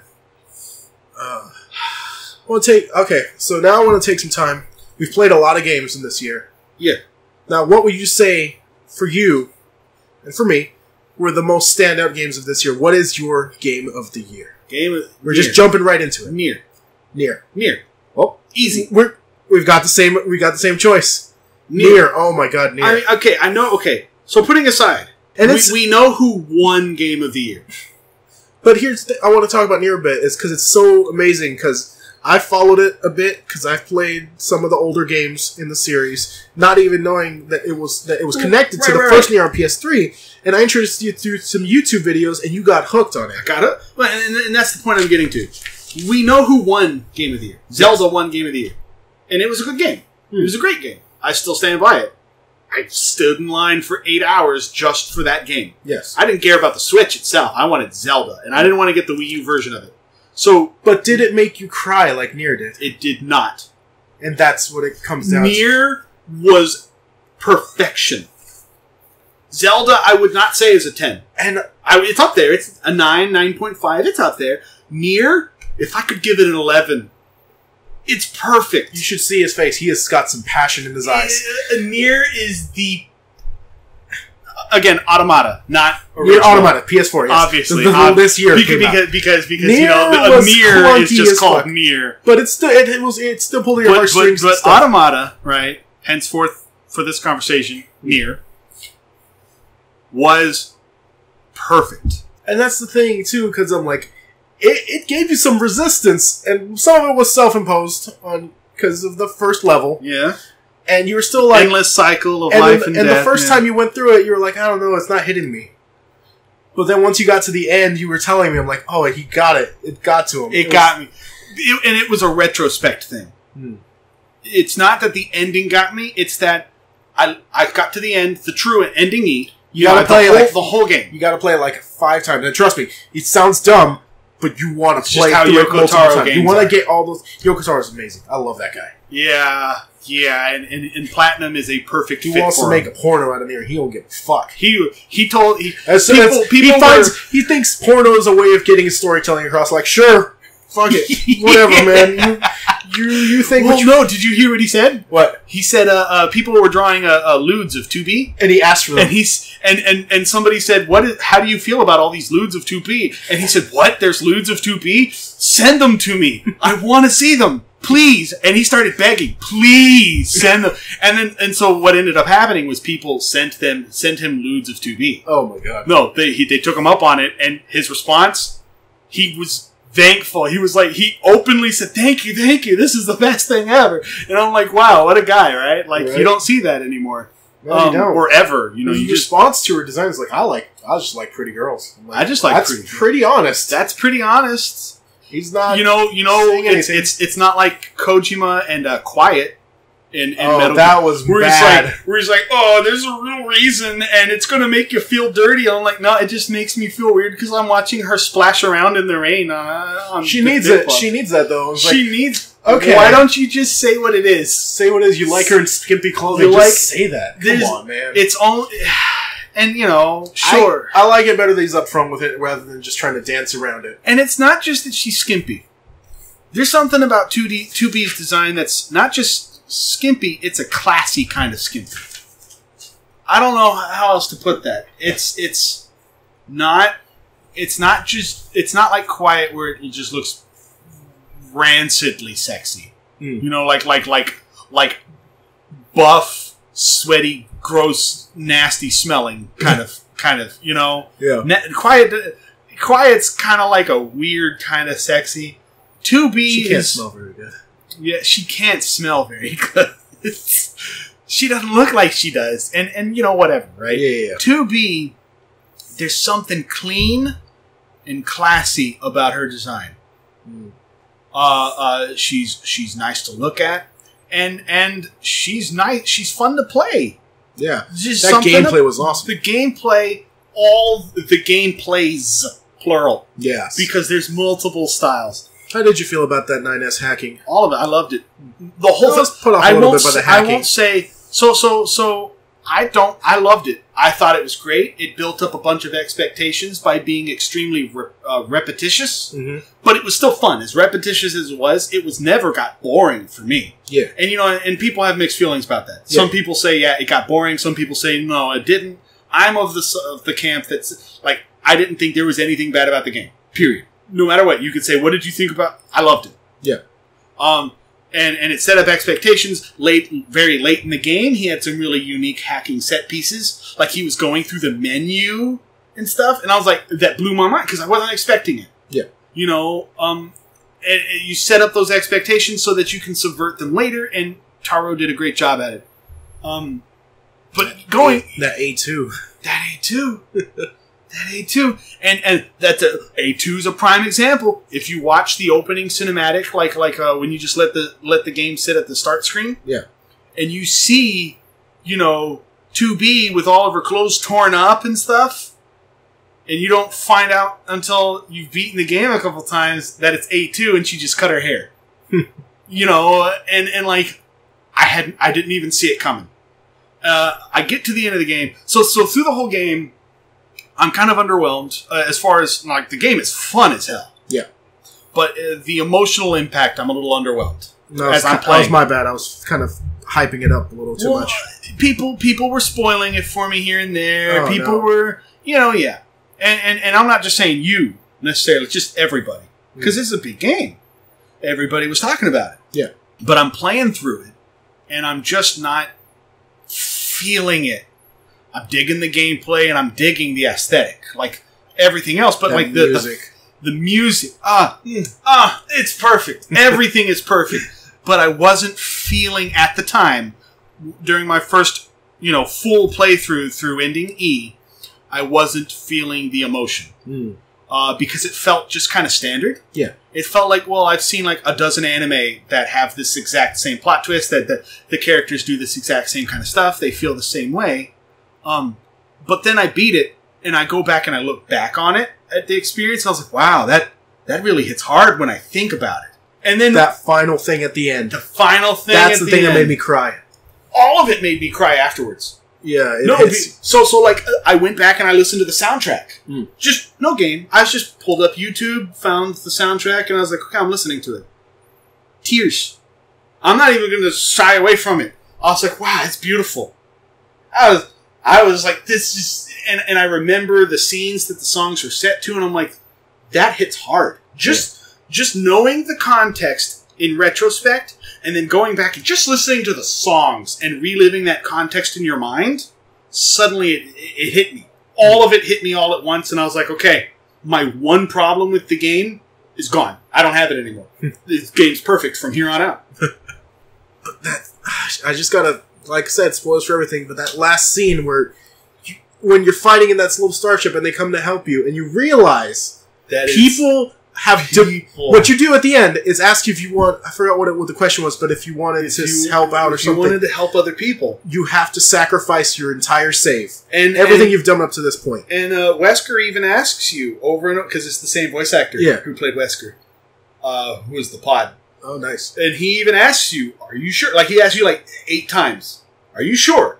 Yes. It's gone. It's permanent. Are you sure? Yes. All right, let me spell it out for you. You will lose everything. He's like, I'm not talking in like a story sense. I'm talking to you, the player, playing on your PlayStation 4. I'm talking about your save data. Like, he spells it out for you. I cheated. You uploaded your save, didn't you? I uploaded it to the cloud, and then I did it, and I was like, haha, and I got the little title screen change. And then I just re-downloaded my save. Yeah. Because I didn't want to lose the progress. And you know what? But that moment, though, is like, when you realize when the ships have little names, I'm like, oh, these are people who gave up their saves to help you. They're people. It's like, fuck, man. And a friend of mine played it without an internet connection on PC. Oh. And I don't know how it played out for him. I don't know. I asked him once, and I didn't really get an answer. But... I'd always not the way to do it. It's not the way to do it. You gotta play it online. And then, there's also the fact that you find all these dead androids everywhere. Yeah. You can loot their body, or you can make them help you out for a little bit. Every little thing, the little details that most people wouldn't notice, that even I didn't notice my first time through. But then I went back and I'm like, that's really cool. That's a really touching part of the scenario. It's a really touching part of the setting. It just, every little thing drove it home. It made me want to go back and play the Drakengard games. Yeah, which these are tangentially related to. And then I remembered that the Drakengard games suck ass. But that Drakengard 3, though, I still want to play, even though that's possibly the worst one. 6 frames a second, and I still want to play it because it looks like the story alone. Yeah, I'm still on a quest to go back and get the original Nier. I see it at the store from time to time. I just haven't picked it up. But I do want to play it. I never played, like a lot of people, I started on Automata. Yeah. Like the actual gameplay side. But I do want to go back and play the original Nier, and get some of the context. Some of the songs in Automata were actually remixes of some of the songs in Nier. It's surprising that, of everything, the only person out of all our group who's played Drakengard 1 and 2 is Jeff. Because he played everything on PS2 back in the day. Especially if it felt like Dynasty Warriors. Yeah. Which... He was really big on those back in the day. So it was surprising. Like, oh, he played Drakengard, and then we're talking all this awesome stuff about it, and we never played him. Did Jeff play Nier? No. I think he did, but I don't remember if he got very far in it. Because I think his taste had changed by then. Yeah, because PS2 was back when he was like, whatever, I'll play anything. I'll leave Sonic Heroes on the ground, let it scratched up. I don't know about taking care of my discs. Probably shouldn't say all that shit. I forgot about that. You were there. No, I know, but I forgot about it. I was like, he was showing it or he brought it out. I forget what it was, but like I picked it up and it looked like Spider-Man had played on it for a while because they were just spiderweb looking scratches, and I was like, dude. what the actual shit are you doing to your games? And he goes, they're just discs, right? And I'm like, can you even play this still? And he goes, I guess. I don't know. He didn't know. He didn't know that scratching, I'm ragging on him.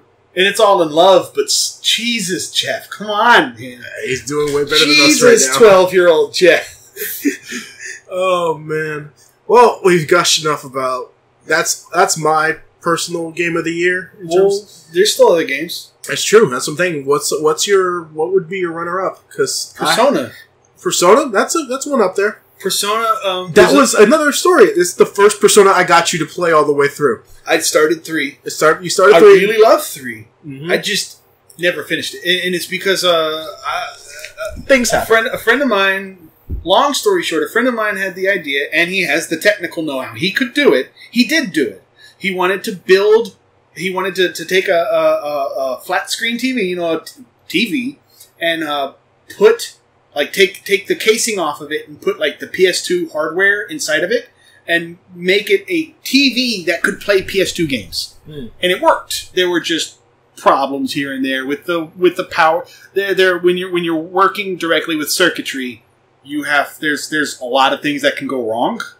Mm-hmm. So I had 2 PS2 consoles, and we went through both of them, and they both broke down. And I still have the memory card. I still got the save data, but I'm not going to go buy another PS2. Let me put this out there. I have my old PS2 just sitting in my closet. Yes. Do you want it? Yes. And a copy of Fez. I have Fez. Oh, do you have Fez? Yes. Okay. That's what I'm saying. Like, I have everything I need. I'll give you a copy of 4 so you can get... Because you want to... For some reason, you don't want to play Golden. You want to play 4. It's not that I don't want to play Golden. I don't want to... Because it's like you were saying. We have that difference. I'm a console guy. Or in terms of versus... I have a PS Vita TV. That's the same... The resolution's awful. PS2 resolution's awful. What are you talking about? That's okay. It's meant to be. Oh my god. No, we're not going to talk about this. Oh, I'm just saying Christ. I don't I'll give you my play copy on of Vita. Vanilla 4 then. I'll play Vanilla 4. Well, and that's... I'll give you Nocturne, because that's a so fucking pain in the ass game. Hold on. If you're getting frustrated at that, hear me out. You're going to really hate this. Oh, no. It's not that I don't want to play Golden. Okay. It's that I specifically only want to play Golden because it's the best version. Mm-hmm. I don't want to play the vanilla version on PS2 because Golden exists, but I don't want to play Golden looking shitty. Golden looks like Golden does because that's what it's made for. Whatever. I don't want to play it on the Vita. I don't want to play it on the Vita. There is no better version. I don't want the Vita TV is still. That's why I'm not playing for it. Oh god. That's the only reason. Well, let's just watch the 4 anime then. I've seen it. You showed it to me already. Not all of it. Most of it. We'll watch the whole thing. It's all A1 pictures. We'll take this. We'll take this care of this later. But yeah, I don't want to play the PS2 game. I don't want to play the PS2 game because Golden exists, and I don't want to play Golden because it's on the Vita, and I don't own a Vita, and I don't want to play on the Vita TV. And now, if they port it to, that ain't happening. It's not happening. I know because P5 exists now. Yeah, they don't care. But if they hypothetically. If they were to be like, hey, let's port let's port P3 and P4 over. Here's the thing. Let's port Fez and Golden over to like the PS5 or whatever. Here's the thing. If anything, if they're going to port it to anything, they're going to port it to PS4. And I have a PS4. Okay. And if they port it to PS4, I will buy it. Okay. If it's Golden. If it's the Golden version. Because I can always play the original version. Yeah. But I don't want to play it because Golden exists. Yeah. I mean, I'm talking in circles now. Yeah. But that is the only reason I haven't played P4. Okay, moving on to how do we get to P5? P5 is... What convinced you to play P5? It was one day... I think it's one day you came to my house and you saw me playing it. I was at your house and I saw you playing it. And okay, so I'm familiar. I was familiar enough. I knew what to expect. Mm-hmm. All right, because I played P3. I played it about halfway through. Yeah. Persona, that's a long game. Yeah, it is. Those Persona games, you think Final Fantasy with it's like 40 or 50 hours? P5 was not lying about its 100 hours. They were not lying. I was like, you're being lying.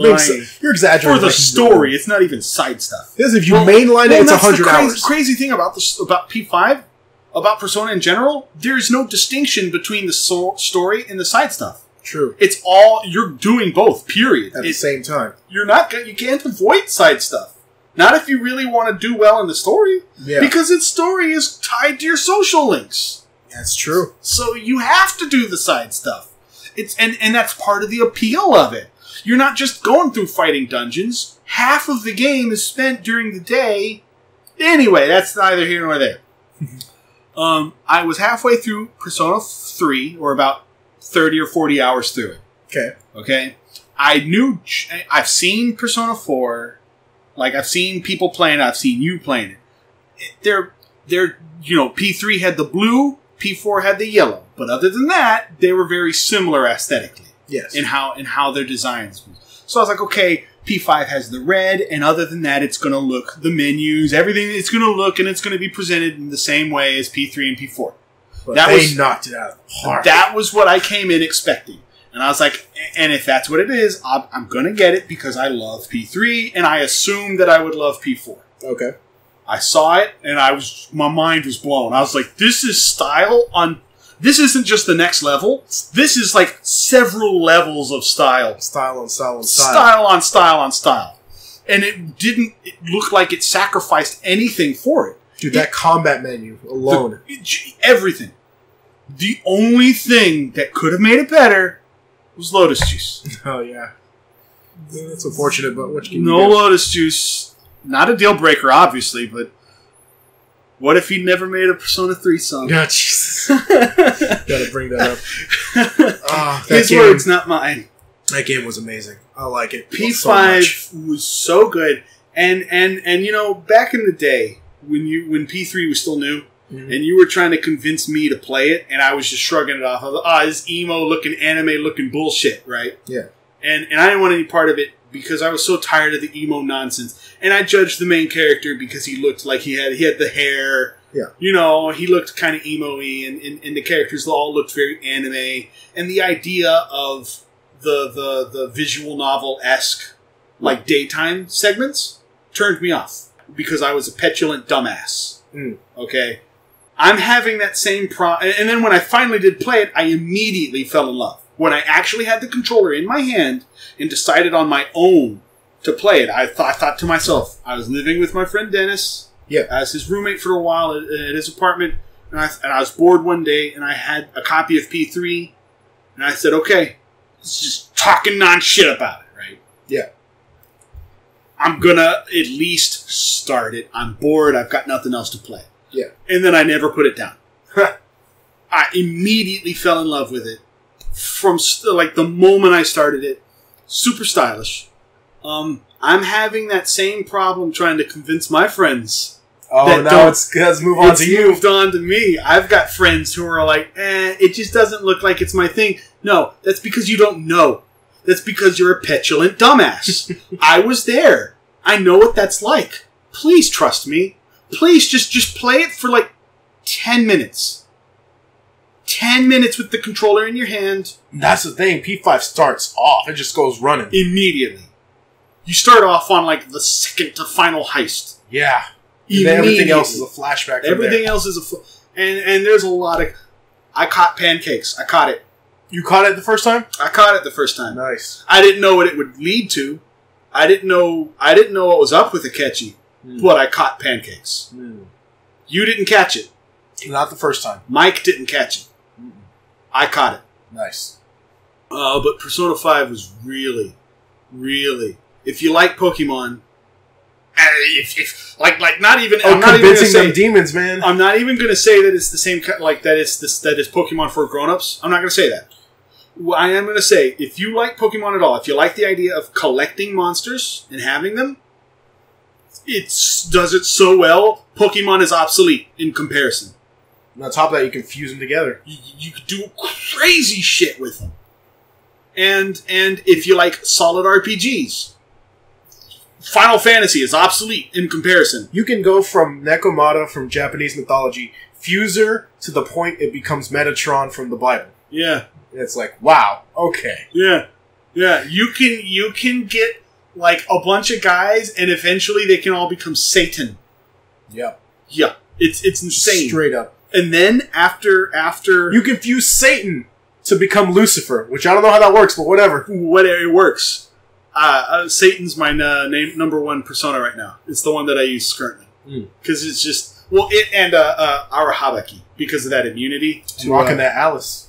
Rocking that Alice. Man, you went way into the defensive stats. I'm always the offensive. Well, because dude, I'm running Arsene because I just buffed him up with so much shit. He's got all the dying skills, and everything, and he's got no physical. So as long 100 hours, yes, as long as the game is. And again, that is not an exaggeration. Not an exaggeration. That is the minimum. Like I think my actual save file said like 119. Yeah. So as long as the game, 130 something. It was long. It was up there, almost 140. As long as the game it has a new game plus. Oh fuck! And I started it, and you know, there's things that you don't keep, but holy crap, you're so overpowered. Like I'm just playing it on the hardest difficulty just because, just to do something, just because I can, because nobody can stand against Satan. And Arahabaki as well. I mean, I'm not gonna. Arahabaki's like my Arahabaki's like 96, and Satan. I can't stress that enough. Oh no! He's like, he's got like 8 tits. Last thing. What was that thing you were talking about? If you get like the sun social link to a certain part, you could fuck with the demons real bad. Like you can extort them for money and still kill them anyway. Oh, you can just keep extorting them? Mm-hmm. You know, but then I heard about the, like, confusion trick. Oh, and that's a better way to grind money. That's just a better way to grind money. Oh, I did the despair trick at the end of December on the Reaper and just maxed myself out. That's how I did. That's what I did. Because why not? Why not? You get those pillar items. What are they called? The salt pillar? What are they? Something pillar. I can't remember. But you know what I'm talking about. Yeah. Whenever you kill him, he drops this equipable. This accessory that you can equip, and it like I don't remember the exact effect. It has to do with like having damage. Yeah, like cut it in half. I still rock that SP adhesive from the Doctor. Of course, that's just efficiency. Efficiency. I mean, in a long drawn out battle, even if you end up burning through your SP with the higher end moves, it's nice to be able to not have to leave the dungeon. You can just go find a weak enemy and just stand there and defend for a while and let your SP come back. Yeah, you don't have to leave the dungeon. I've been clearing dungeons on my New Game Plus in a single day because of the SP trick, the SP patch, whatever it's called. The adhesive. SP adhesive. Yeah. I've been clearing dungeons in a single day, and I've had the entire rest of the time to just do social links and like max everything out. We're coming close on time here, so I'm just going to mention, we were going to talk about Mario Odyssey. That's just a great game in general, but it's not my game of the year. I still like it a lot. I'm almost there to the end. For me, and this is going to sound weird, but my runner-up is got to be Fate Grand Order. It's a phone game, I know, but we were talking about that the other day. We talked about, a while back, we talked to the Whataburger. How come there's no phone games that are just like an actual game, as good as fleshed out? They're all cheap, chinchy, microtransaction laden bullshits. Now I'm not gonna lie, Fate Grand Order has microtransactions. Yeah, that's just the nature of the beast. It's a license. They got to make money, like you were saying earlier. They got to make money. But to be honest, the story mode, you could beat it just with the free rolling servants that you get in their daily rolls. A 3-star servant can beat. It's hard, but you can do it. You can still do it. Especially the one Kiyohime, because she has a Noble Phantasm that just does massive area of effect damage. You dig her, don't you? Yeah, I do. She's awesome. She digs me a little too much. Yeah, I've seen some of the things she said. But the thing about it is, it's that game where it's a fully fleshed out visual novel. At the end of the day, sure, it has all that microtransaction stuff, but you don't need to. You can ignore it. Fuck it, whatever. You can do events to get a 4-star servant if you want to. But the story itself is just fleshed out. It's a visual novel on the phone that's fully fleshed out. It's that fully fleshed out game I was waiting for on the phone. And that's why I love Fate Grand Order. It's a gamer's game. Yes. And that's pretty much... You also like the Fate series, though. Yeah, I like the Fate series enough, but Fate Grand Order just hooked me super hard. I mean, would you have played it if you weren't into it? If you weren't into the series? If I didn't know anything about the series, probably not. Because there's a lot of phone games people say, oh, it's just as good. But it's like, I don't recognize anybody here, and it's like, The brand power. The brand power's a thing. You can't ignore it. You can't ignore it. Brand power. If you like a thing, and there's a thing about that thing, Nintendo. you're probably That's gonna Nintendo's like strategy on mobile. That's their whole strategy on mobile. Yeah, they're doing hit and miss with mobile, but you know what? At Dude, least they're Fire Emblem doing is it. making them money. They're making shit ton of money. Yeah. But what about Mario Run? That was unfortunate. You see what I'm saying? What about the Animal Crossing game? That people are mixed on that, but people Mixed. No, not all of their games are getting the glowing. You know, they're not all Nintendo Let me put it this quality. way: my little sister put 180 hours on Animal Crossing New Leaf, and she's playing Animal Crossing. What was it called? Something Camp, Pocket Camp. She's playing it every day. So it's for people who like it. It's there. It's got something. Mario Run was that unfortunate thing. Oh, we want you to pay $10 for this game. There's no microtransactions. Just pay $10. And it's like, maybe you should have gone with the mic. I'm not saying. Well, you know what the Sonic games are running for on mobile? What? Like $2 or $3 each. Oh. Yeah. But are they old or are they newer? They're okay. They're ports of the older Sonic games. Okay. Granted, they have added features. Okay. Like having Tails in Sonic 1, I think. Spin dash and stuff. Knuckles in like Sonic 2 as just part of the game. So I thought you were talking about those Sonic Runners and stuff like that. Oh no. Sega's just a different Sega to their credit. We'll turning it around. We'll save this for another topic because we could go off on Sega for a while. Yeah. We'll save that for another day. Shit, that's so we should have written that one down. Yeah, we have to skip. We have to skip 2 of them for this one. Now, before we go, so Robert, what are you looking forward to in this new year? What games are you looking forward to? Kingdom Hearts. Is that realistically? Is that this year?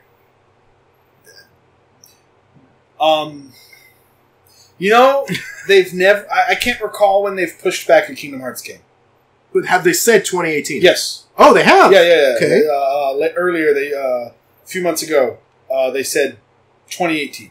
What about that Final Fantasy VII? Hey, I'm looking forward to it, but that probably won't be this year. Yeah, not. But I am. I mean, a lot of people are bitching about it because it's not like exactly the same. And I'm like, that's what the original game is for. Right? You just play if you want it to be exactly the same, buy it on PC, get some mods to make it look prettier, play the original game with updated graphics. There you go, you're done. I'm looking forward to the new take on Final Fantasy VII. I'm looking forward to its story. And I mean, again, I don't think it'll be this next year, but that's one that I'm really looking for. 7 is not my favorite Final Fantasy. It's the one that got me into it. No, wait, 4 was the one that got me into it. I got into it on the Black Sheep. 8. Yeah. 8 was my first one, and I got a soft spot for it. We should do that. Should be a whole episode on its own. All the Final Fantasy we've played. I could do that. We could do that sometime. So, but Kingdom Hearts. I'll tell you what I'm looking forward to. That Monster Hunter, man. It's coming up. Monster Hunter, and it's the first monster. It's the first time I got you to be like, I'm gonna check this out now because you were so resistant on Monster Hunter. Because the rest of them suck. No, they don't. They're amazing. They're not amazing. Yes, they are. Okay, they might not suck, but they did not. Yeah, no, they sucked. No, they didn't. No, they're pretty bad. They were good. Probably the original. Okay, probably like the original Monster Hunter Try, the first one, the first version of it. Yeah. For what it was, okay. Every subsequent version of it, just make a new one with better controls. Let me lock onto the guy. Let me look around free. Monster Hunter 4, same problem. The original version, okay, for what it is. No, you know what? Monster Hunter 4 sucked. No, it was great. It was pretty shitty. Dude, Mike and I will fight you on this. Y'all can fight me. Y'all can fight me, but you know what? Here's my problem with Monster Hunter up until now. For as much of the following as it's had, for as big of a property as it's been, the controls have been total shit. If the game beta has the same controls, I don't know what you're talking about. If the game is not fun to play, I bought Monster Hunter on the Wii U because I was like, okay, I'm going to give it a try. I've bought Monster Hunter games before, and I've always given them a chance. And I've never, they've always felt so clunky and so difficult to control. Like PS1 era games, like gameplay. If the game doesn't feel fun, then it doesn't matter how well it does everything else. If it's not fun to play, it's not fun to play. And that's my problem with it. Monster Hunter World, the beta, is amazing. It feels hella But fun. it's the same mechanics. You still have that delay when you during an attack. You're still stuck in certain animations. That's fine. So what? It's the usability of the actual controls. Mhm. All right. The addition of a second joystick to look around freely You could do that in 4 and 4 Ultimate on the 3DS Generations. Yeah, you could move. You with had with the pad that not everybody had. I had it. I didn't have it. How do you think I played it without that? I ripped off the pad and put a PSP joystick on it. But that's what I'm saying. You have to buy extra shit just to make those games playable because in their base state on the hardware they were running on, they're not fun. They just suck to play. We gotta talk to Mike about this. We'll talk to Mike about it. He had a way different experience from you. But I will say, Monster Hunter World, the beta, I played the beta with you and with Jeff. Yeah. The beta did not change my mind about... The old games still suck ass. I will still stand by that. I hate them. Okay. Okay? But World looks hella fun. It felt really nice. And I am super looking forward to it. I'm looking for... I like that there's no load screens in between the areas, that it's one big area, basically. That was rough, because... Why? Dude, you know, that one mission we did a video, and... Yeah. No, I did a video, but that one time we played the beta, we lost the mission because we couldn't find the goddamn monster. So? It's like, okay. You're hunting you're the monster hunter. You're hunting it. And you dipshits ran off and fought a different monster. Like, what are you doing? Well, okay. First of all, I've never had that experience. This was my first time that I was actually having fun in a Monster Hunter game. But then Jeff had to join you in your shenanigans. I'm like, Jeff, you know better. And he's like, no, we're going to go fight it anyway. So? It's shenanigans. If you play the game the way that everybody's telling you, oh, you have to play the game this way all the time. Why would they even put other monsters there if they didn't want anybody to at least try? To fuck with you. They fucked with me, and I had fun with it. I loved it. They fucked with me hard, and it won me over because I was like, okay, I'm going to go fight that thing. Right. And we lost the mission, and I loved every minute of it. and I will continue to do that when the game comes out. Just fair warning. Look forward to videos on that one. Yeah. Alright, moving on. How about them fighters? Fucking goddamn. I'm gonna get it. I've been so Mike's gonna get it, obviously. Yeah. And if I buy Monster Hunter, you obviously by default gonna get Monster Hunter, right? Because that's just how it works. So you're freed up if you want to buy fighters. So Mike's gonna get it. Mike's gonna get it. And that's an opponent. That's a constant opponent if you want to get on PS4. Good fighting game player, and he'll always be able to play. He loves Dragon Ball and he loves fighting games. So we need to do a Dragon Ball podcast with the two of you. Yeah. No, I mean we can stretch out Dragon Ball for hours. You got some debates on Super. Yeah. We got some. I have some things to say about Super. You've gotten heated with him on some certain things. But just a preview of that, the Goku Black arc is the only good arc in Super. Oh, that's some strong words. Strong words, and I'm standing by them till the day I die, unless they come out with a better arc. You know how long we've been in the current tournament arc? I don't know. Almost a year. Oh shit! Did you know that? No, have you thought of? I didn't think about that. It's been almost a year, and according to them, in canon, it's been only 40-something minutes. Fuck that. In canon, it's only been 20 minutes so far. Oh, that's what I'm saying. Padding. I don't know. Okay, different topic for a different time. Yes. Don't like Super. But fighters. Now, so I'm not trying to shy you away from playing on PC. I'm just saying you'd have a constant opponent in Mike. And that is really the only, because none of my friends who have PC, none of them care. Oh, Dennis likes fighting games, but he's into like Street Fighter.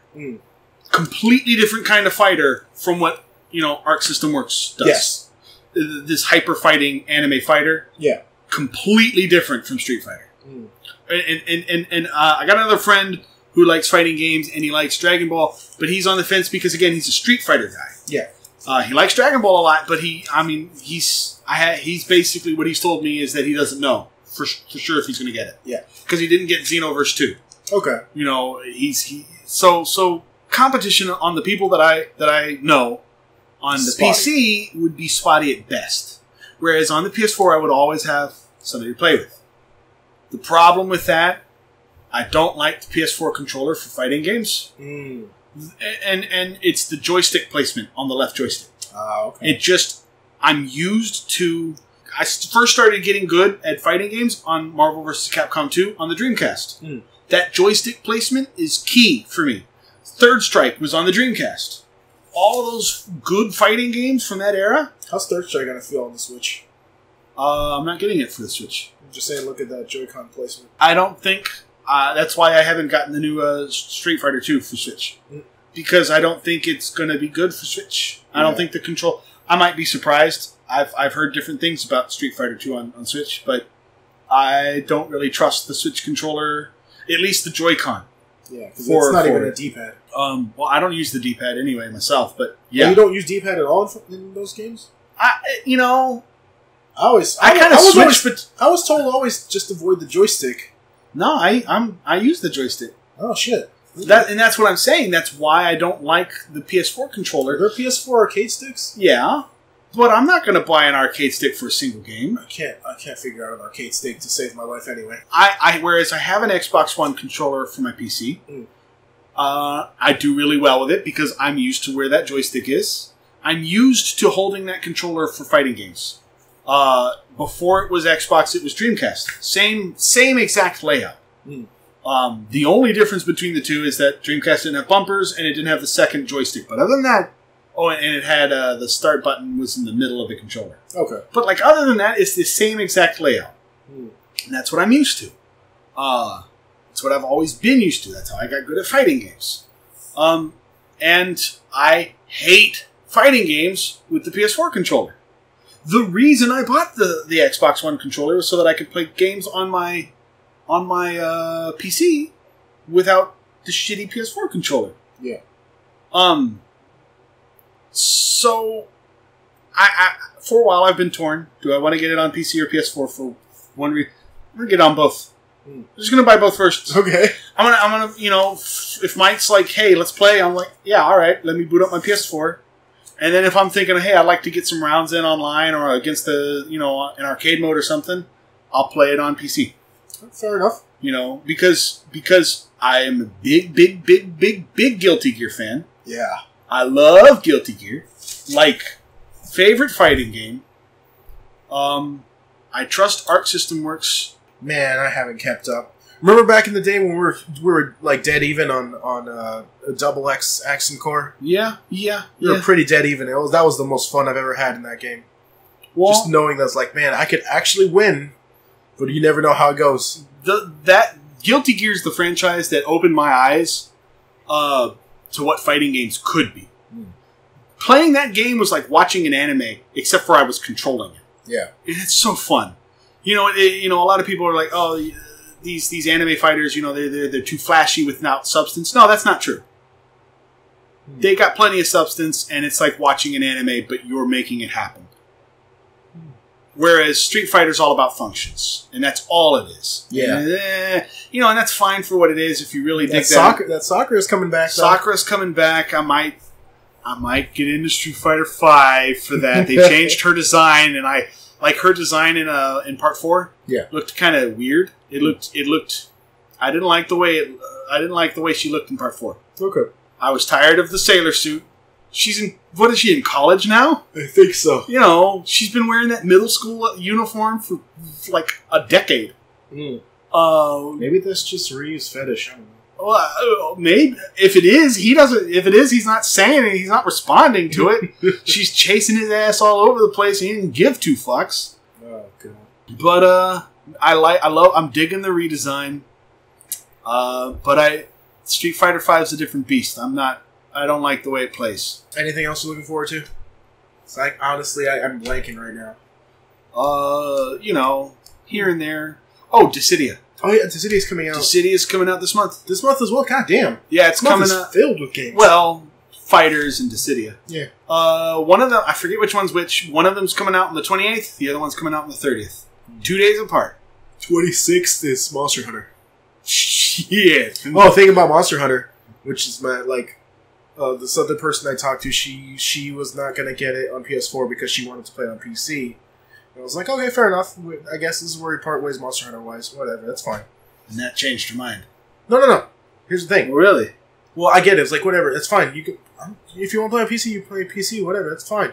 And then the next day is like, Capcom releases Monster Hunter is coming out worldwide PS4 and Xbox One on January 26th. Our target for PC is late 2018. What? They are balancing it. They're optimizing it for PC, and they said we can't release until late 2018 on PC. That's heavy. That's too much. Yeah, so I'm like, if you want to wait, that's fine. I don't care. I was thinking I've got my squad of 4, so fuck it. Because I was thinking about trying to convince you to get it on PC for a while, even though I knew it would be an uphill battle. I was thinking about hundreds of hours. Right. I was thinking about it. I can get back from Destiny. I can get there. But then Monster Hunter's a different story. A whole year almost. Yeah. That's just too much. And honestly, would you, once you see how Monster Hunter is, would you be willing to lose 100 hours of progress? I don't know. No, I mean, no, I would not. That's going to be... Because you're releasing a game a year after you released the game. It's an old game at that point. Why even port it to begin with at that point? You know? Oh. It's not even a release. It's a port at that point. Oh, goodness. But yeah, that's what's coming up in 2018 I'm looking forward. And that'll do it for the first episode of the REKTless Roundtable.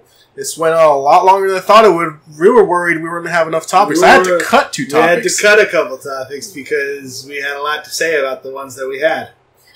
And again, Robert, I'd like to say thank you for joining me on this inaugural podcast. I'm part of the group. You're like my right-hand man, so of course. I'm here. I mean, you don't got to thank me. I'm going to be here in the future. Still appreciate it, though. All right. And that'll do it for now. See you later.